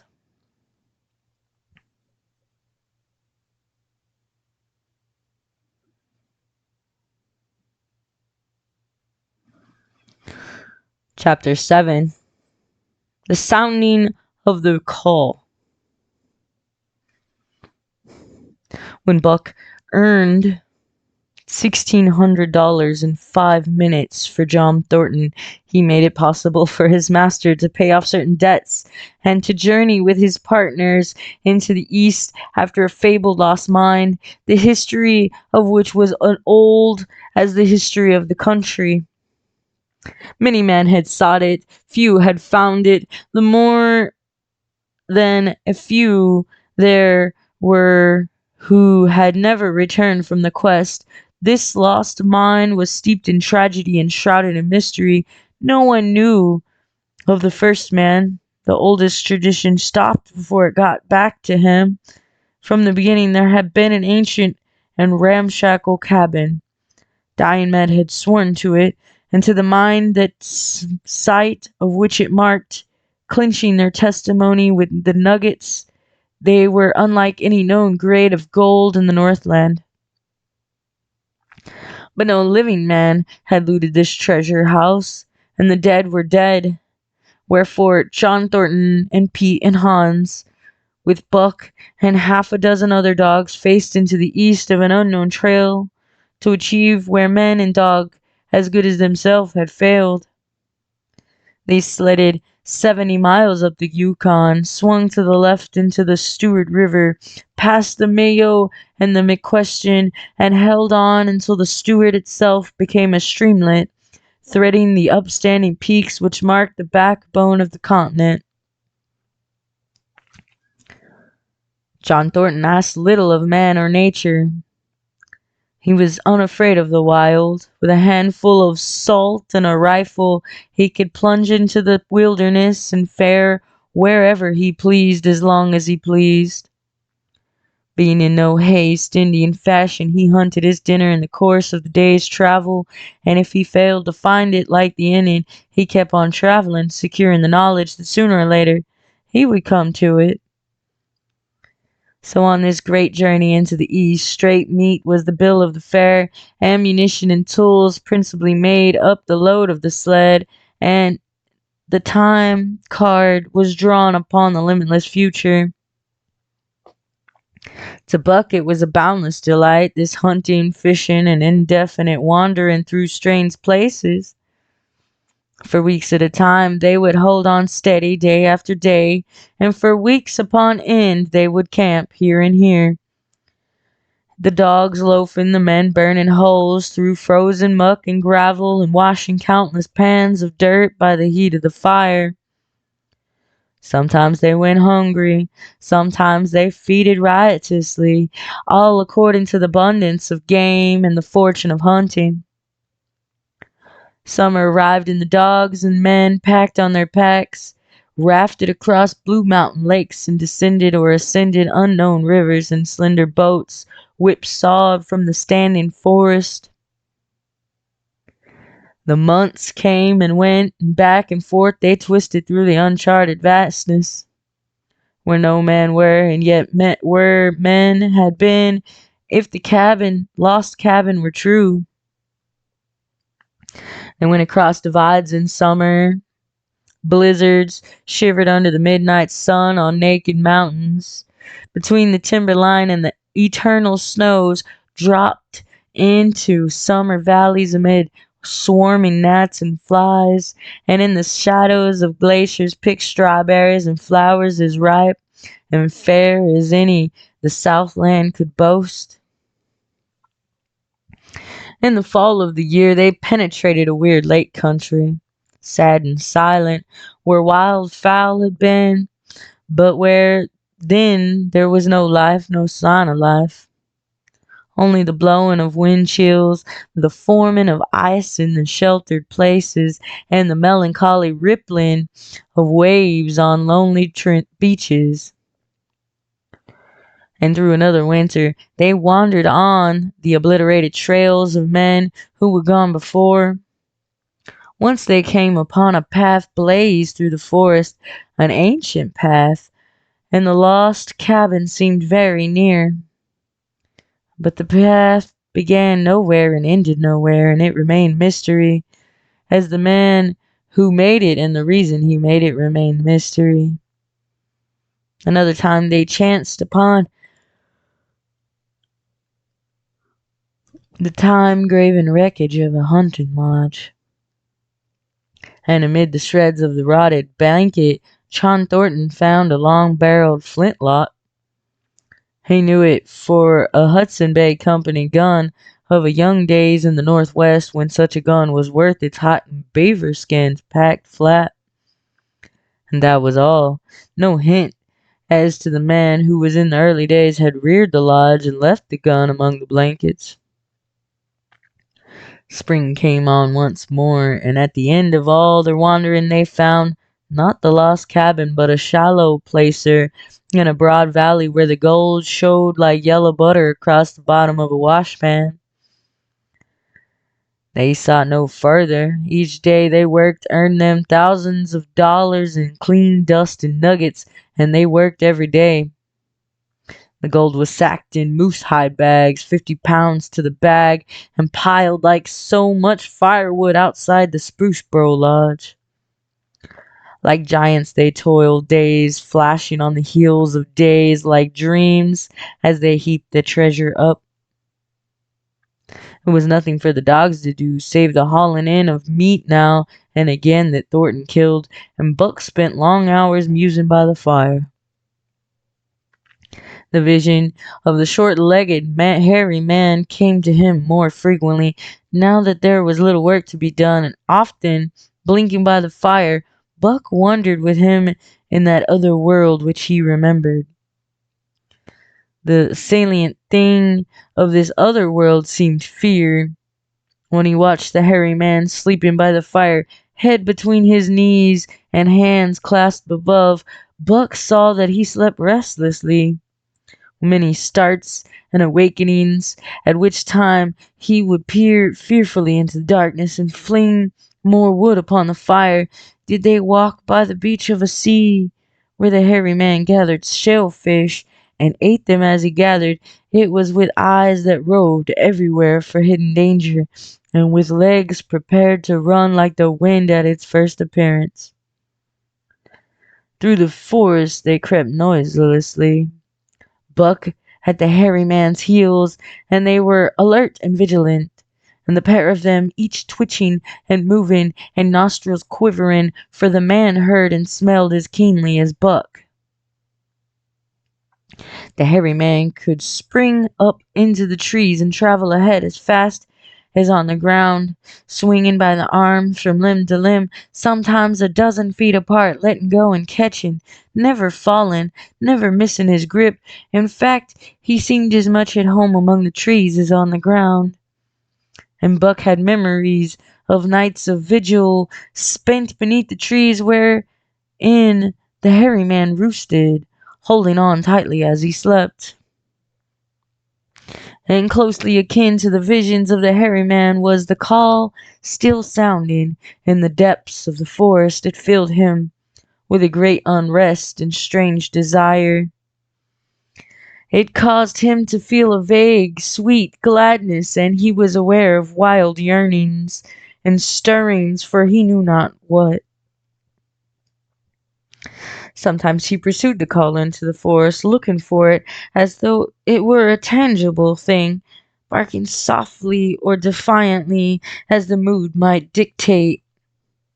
He would thrust his nose into the cool wood moss or into the black soil where long grasses grew, and snort with joy at the fat earth smells, or he would crouch for hours as if in concealment behind fungus-covered trunks or fallen trees, wide-eyed, wide-eared to all that moved and sounded about him. It might be lying thus that he hoped to surprise this call he could not understand. But he did not know why he did these various things. He was impelled to do them and did not reason about them at all. Irresistible impulses seized him.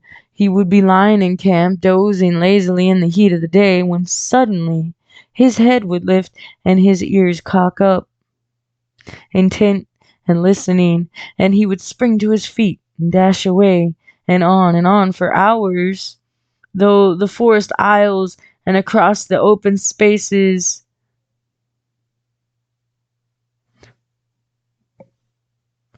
where the heads bunch. He loved to run down dry water courses and to creep and spy upon the bird life in the woods.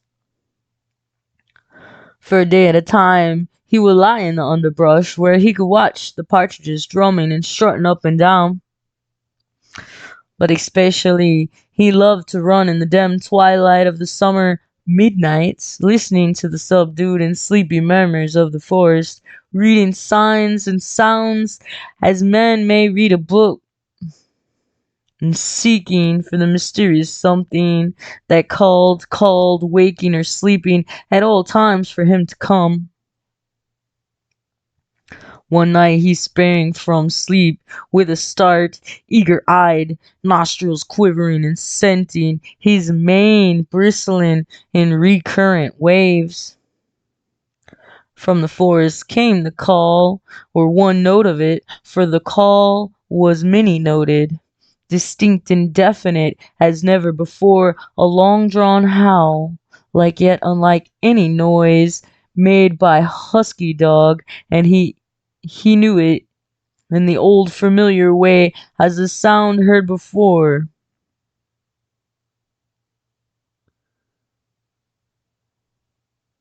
One night he sprang from sleep with a start. Oh, he sprang through the sleeping camp and in swift silence dashed through the woods. As he drew closer to the cry, he went more slowly, with caution in every movement, till he came to an open place among the trees, and looking out saw erect on haunches, with nose pointed to the sky, a long lean timber wolf. He had made no noise, yet it ceased from its howling and tried to sense his presence. Buck stalked into the open, half crouching, body gathered compactly together, tail straight and stiff, feet fallen with unwonted care. Every movement advertised commingled threatening and overture of friendliness. It was the menacing truce that marks the meeting of wild beasts at prey. But the wolf fled at the sight of him. He followed with wild leapings in a frenzy to overtake. He ran him into a blind channel in the bed of the creek where a timber jam barred the way.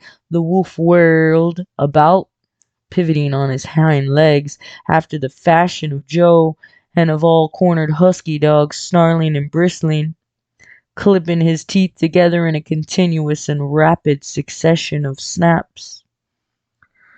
Buck did not attack, but circled him about and hedged him in with friendly advances. The wolf was suspicious and afraid, for Buck made 3 of him in weight, while his head barely reached Buck's shoulder. Watching his chance, he darted away, and the chase was resumed. Time and again he was cornered, and the thing repeated, though he was in poor condition, or Buck could not so easily have overtaken him. He would run till Buck's head was even with his flank, when he would whirl around at bay, only to dash away again at the first opportunity. But in the end, Buck's pertinacity was rewarded, for the wolf, finding that no harm was intended, finally sniffed noses with him. Then they became friendly and played about in the nervous, half-coy way with which fierce beasts belie their fierceness. After some time of this, the wolf started off at an easy lope in a manner that plainly showed he was going somewhere.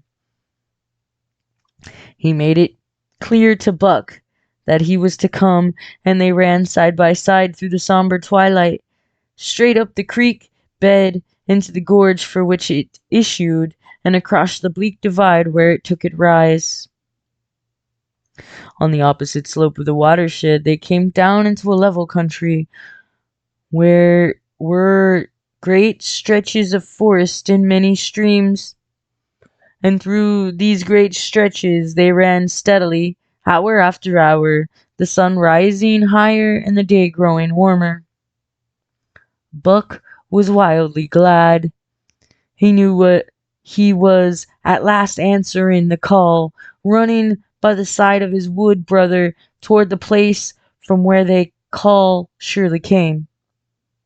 Old memories were coming up upon him fast, and he was stirring to them as of old he stirred to the realities of which they were the shadows. He had done this thing before somewhere in that other and dimly remembered world, and he was doing it again now, running free in the open, the unpacked earth underfoot, the wide sky overhead. They stopped by a running stream to drink, and stopping, Buck remembered John Thornton.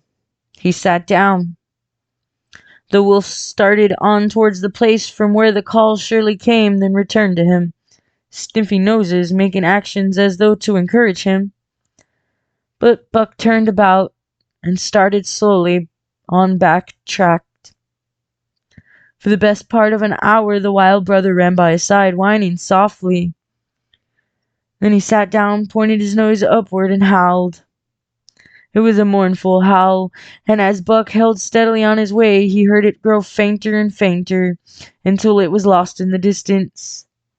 John Thornton was eating dinner when Buck dashed into camp and sprang upon him in a frenzy of infection, overturning him, scrambling upon him, licking his face, biting his hand, playing the general tomfool, as John characterized it, while he shook Buck back and forth and cursed him levelly. For 2 days and nights Buck never left camp, never left Thornton out of his sight. He followed him about his work, watched him while he ate, saw him to his blankets at night, and out of them in the morning. But after 2 days the call in the forest began to sound more imperiously than ever. Buck's restlessness came back on him, and he was haunted by recollections of the wild brother, and of this smiling land beyond the divide, and the run by side through the wide forest stretches. Once again he took to wandering in the woods, but the wild brother came no more, and though he listened through the long vigils, the mournful howl was never raised. He began to sleep out at night, staying away from camp for days at a time. And once he crossed the divide at the head of the creek and went down into the land of timber and streams. There he wandered for a week, seeking vainly for fresh sign of the wild brother, killing his meat as he traveling with long, easy lope that seemed never to tire. He fished for salmon in a broad stream that emptied somewhere into the sea, and by the stream he killed a large black bear. Blinded by the mosquitoes while likewise fishing, raging through the forest helpless and terrible. Even so, it was a hard fight, and it aroused the last latent remnants of Buck's ferocity, and 2 days later, when he returned to his kill and found a dozen wolverines quarreling over the spoil, he scattered them like chaff, and those that fled left 2 behind who would quarrel no more.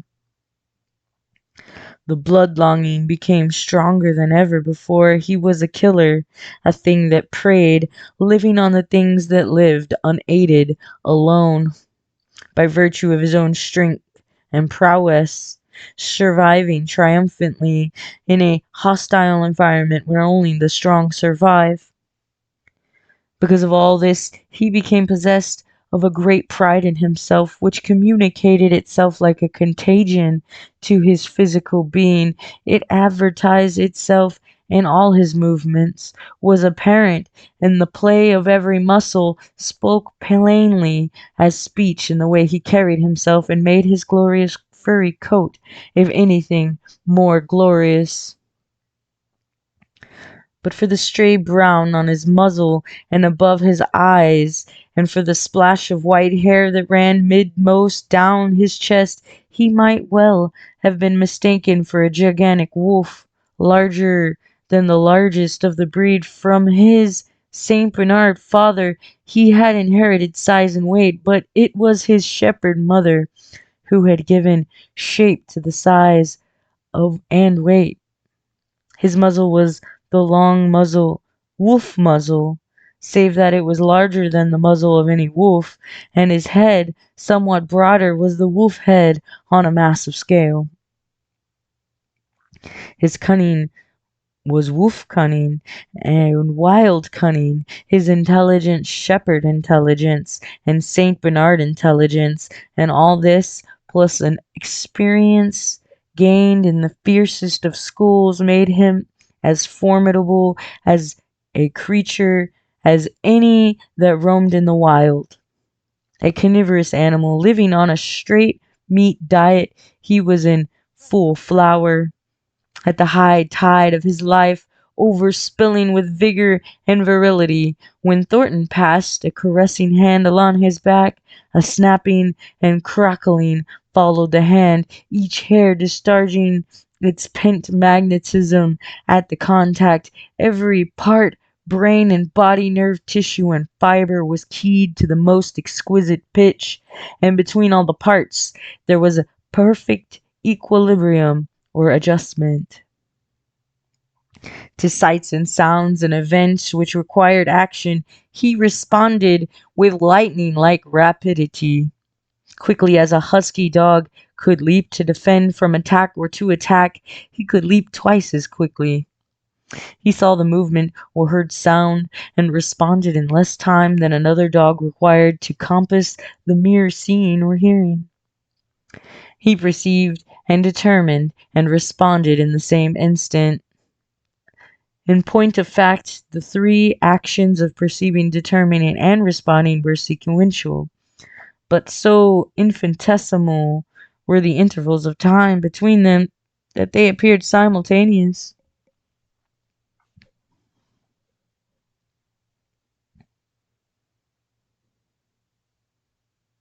His muscles were surcharged with vitality and snapped into place sharply like steel springs.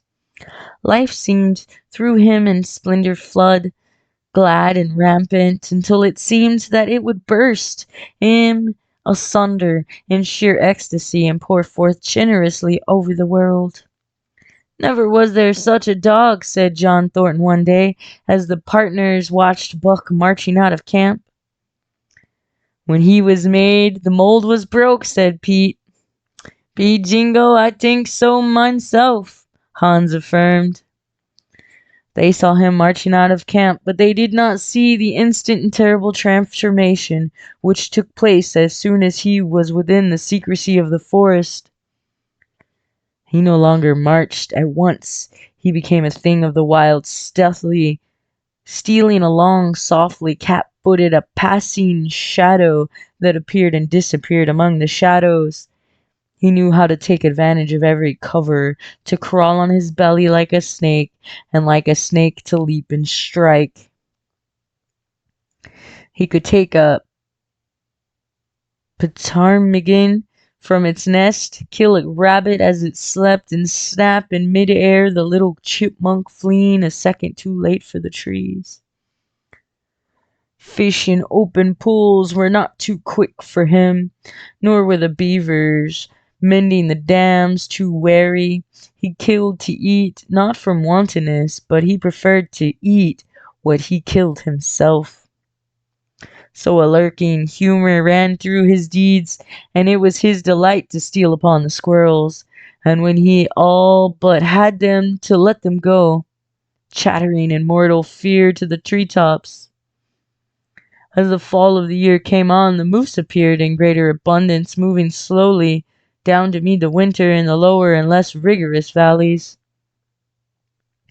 Buck had already dragged down a stray part-grown calf, but he wished strongly for a larger, more formidable quarry, and he came upon it one day on the divide at the head of the creek. A band of 20 moose had crossed over from the land of streams and timber, and chief among them was a great bull. He was in a savage temper, and standing over 6 feet from the ground was as formidable and as an antagonist as even Buck could desire. Back and forth the bull tossed his great palmated antlers, branching to 14 points and embracing 7 feet with the tips. His small eyes burned with a vicious and bitter light while he roared with fury at sight of Buck. From the bull's side, just forward of the flank, protruded a feathered arrow end which accounted for his savageness. Guided by that instinct which came from the old hunting days of the primordial world, Buck proceeded to cut the bull out from the herd. It was no slight task. He would bark and dance about in front of the bull, just out of reach of the great antlers and of the terrible splay hoofs, which could have stamped his life out with a single blow. Unable to turn his back on the fanged danger and go on, the bull would be driven into paroxysm of rage. At such moments he charged Buck, who retreated craftily, luring him on by a simulated inability to escape. When he was thus separated from his fellows, 2 or 3 of the younger bulls would charge back upon Buck and enable the wounded bull to rejoin the herd. There is a patience of the wild, dogged, tireless, persistent as life itself, that holds motionless for endless hours the spider in its web, the snake in its coil, the panther in its ambuscade. This patience belongs peculiarly to life when it hunts its living food, and it belonged to Buck as he clung to the flank of the herd, retarding its march, irritating driving the wounded bull mad with helpless rage. For half a day this continued. Buck multiplied himself, attacking from all sides, enveloping the herd in a whirlwind of menace, cutting out his victim as fast as it could rejoin its mates. Wearing out the patience of creatures preyed upon, which is a lesser patience than that of creatures preying. As the day wore along, and the sun dropped to its bed in the northwest, the darkness had come back, and the fall nights were 6 hours long. The young bulls retraced their steps more and more reluctantly to the aid of their beset leader. The downcoming winter was hurrying them on to the lower levels, and it seemed they could never shake off this tireless creature that held them back. Besides, it was not the life of the herd or of the young bulls that was threatened. The life of only one member was demanded, which was a remoter interest than their lives, and in the end they were content to pay the toll. As twilight fell, the old bull stood with lower head, watching his mates. The cows he had known, the calves he had fathered, the bulls he had mastered, as they shambled on at a rapid pace through the fading light. He could not follow, for before his nose leaped the merciless fanged terror that would not let him go. 300 weight, more than half a ton he weighed. He had lived a long, strong life, full of fight and struggle, and at the end he faced death at the teeth of a creature whose head did not reach beyond his great knuckled knee. From then on, night and day, Buck never left his prey, never gave it a moment's rest, never permitted it to browse the leaves of trees or the shoots of young birch and willow. Nor did he give the wounded bull opportunity to slake his burning thirst in the slender trickling streams they crossed. Often in desperation he burst into long stretches of flight, At such times, Buck did not attempt to stay him, but loped easily at his heels, satisfied with the way the game was played, lying down when the moose stood still, attacking him fiercely when he strove to eat or drink. The great head drooped more and more under its trees of horns, and the shambling trot grew weak and weaker. He took to standing for long periods with nose to the ground and dejected ears drooping limply, and Buck found more time in which to get water for himself, in which to rest. At such moments, panting with red lonely tongue, and with eyes fixed upon the big bull, it appeared to Buck that a change was coming over the face of things. He could feel a new stir in the land. As the moose were coming into the land, other kinds of life were coming in. Forest and stream and air seemed palpitant with their presence. The news of it was borne in upon him, not by sight or sound or smell, but by some other and subtler sense. He heard nothing, saw nothing, yet knew that the land was somehow different, that through it strange things were afoot and ranging, and he resolved to investigate after he had finished the business in hand. At last, at the end of the 4th day, he pulled the great moose down. For a day and a night he remained by the kill, eating and sleeping, turn and turn about. And then, rested, refreshed, and strong, he turned his face towards camp and John Thornton.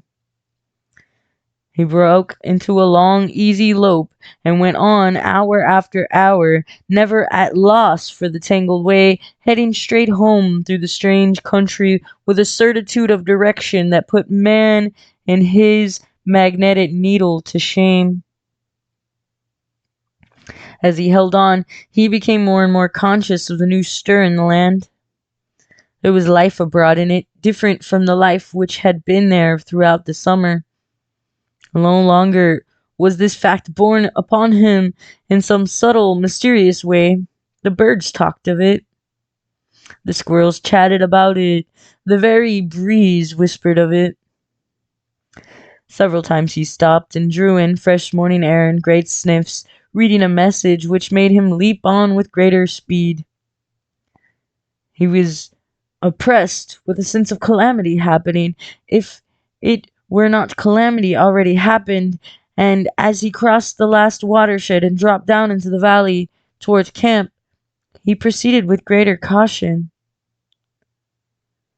3 miles away he came upon a fresh trail, and sent his neck hair rippling and bristling. It led straight towards camp and John Thornton.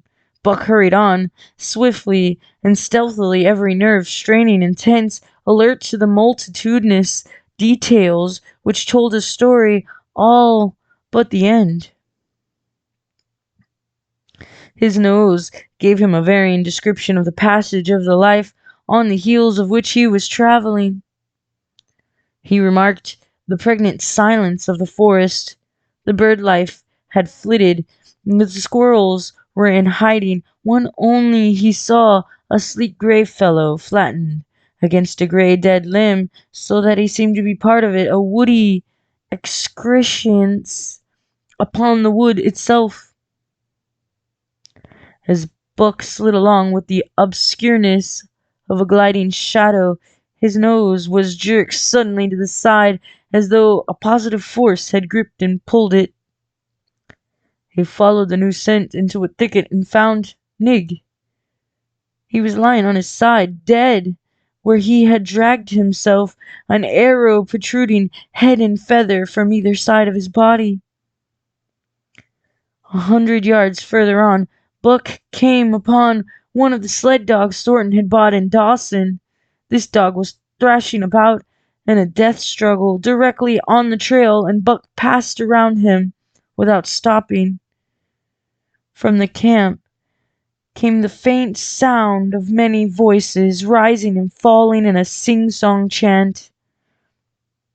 Bellying forward to the edge of the clearing, he found Hans lying on his face, feathered with arrows like a porcupine.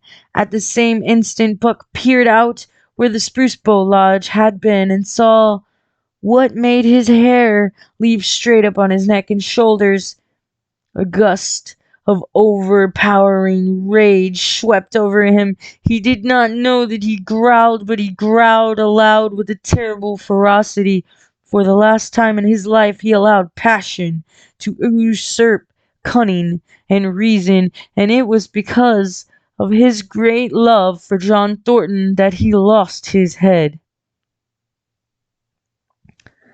The Ye Hats were dancing about the wreckage of the Spruce Bro Lodge when they heard a fearful roaring and saw rushing upon them an animal, the like of which they had never seen before. It was Buck, a live hurricane of fury, hurling himself upon them in a frenzy to destroy. He sprang at the foremost man. It was the chief of the Ye Hats, ripping the throat wide open so the rent jugular spouted a fountain of blood. He did not pause to worry the victim, but ripping in passing, with the next bound tearing wide the throat of a second man. There was no withstanding him. He plunged about in their midst, tearing, rending, destroying in constant and terrific motion which defied the arrows they discharged at him.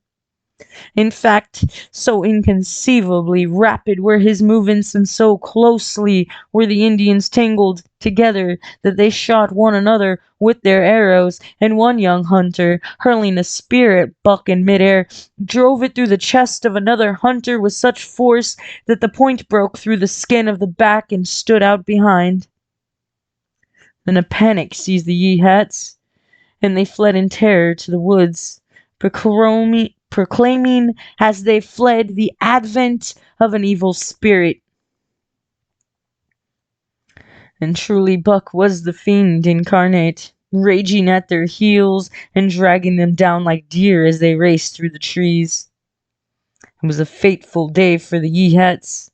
They scattered far and wide over the country, and it was not till a week later that the last of the survivors gathered together in a lower valley and counted their losses. As for Buck, weary of the pursuit, he returned to the desolated camp. He found Pete where he had been killed in his blankets in the first moments of surprise. Thornton's desperate struggle was fresh written on the earth, and Buck scented every detail of it down to the edge of the deep pool. By the edge, head and 4 feet in the water, lay Skeet, faithful to the last. The pool itself, muddy and discolored from the sluice boxes, effectually hid what it contained, and it contained John Thornton. For Buck followed his trace into the water, from which no trace led away. All day Buck brooded by the pool or roamed restlessly about the camp. Death as a cessation of movement, as a passing out away from the lives of the living, he knew, and he knew John Thornton was dead. It left a great void in him, somewhat akin to hunger, but a void which ached and which food could not fill.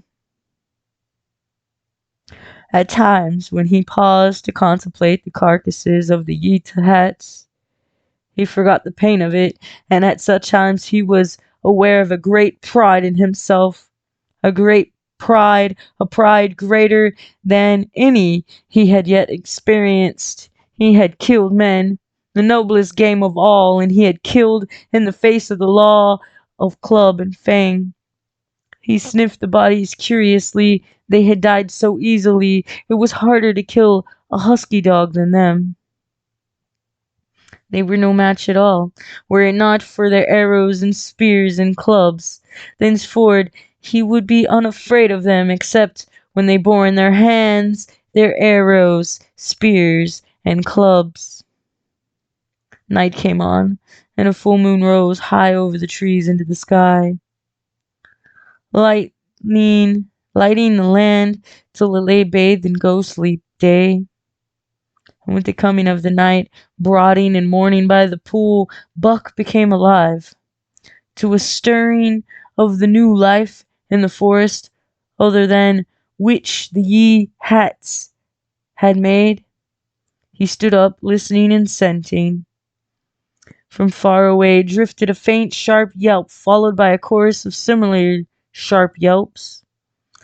As the moments passed, the yelps grew closer and louder. Again, Buck knew them as things heard in that other world which persisted in his memory. He walked to the center of the open space and listened. It was the call, the many-noted call, sounding more lurid and compelling than ever before, and as never before, he was ready to obey. John Thornton was dead. The last tie was broken. Man and the claims of man no longer bound him. Hunting their living meat as the Yeehats were hunting it on the flanks of a migrating moose, the wolf pack had at last crossed over from the land of the streams and timber and invaded Buck's Valley. Into the clearing where the moonlight streamed, they poured in a silvery flood. And in the center of the clearing stood Buck, motionless as a statue, waiting their coming. They were odd, so still and large he stood, and a moment pause fell, till the boldest one leapt straight for him. Like a flash, Buck struck, breaking the neck. Then he stood without movement as before, the stricken wolf rolling in agony behind him. 3 others tried it in a sharp succession, and one after the other they drew back, streaming blood from slashes, throats, or shoulders. This was sufficient to fling the whole pack forward, pell-mell, crowded together, blocked and confused by its eagerness to pull down the prey. Buck's marvelous quickness and agility stood him in the good stead. Pivoting on his hind legs and snapping and gashing, he was everywhere at once, presenting a front which was apparently unbroken, so swiftly did he whirl and guard from side to side. But to prevent them from getting behind him, he was forced back, down past the pool and into the creek bed, till he brought up against a high gravel bank. He worked along to a right angle in the bank which the men had made in their course of mining, and in this angle he came to bay, protected on 3 sides and with nothing to do but face the front. And so well did he face it that at the end of half an hour the wolves drew back discomfited.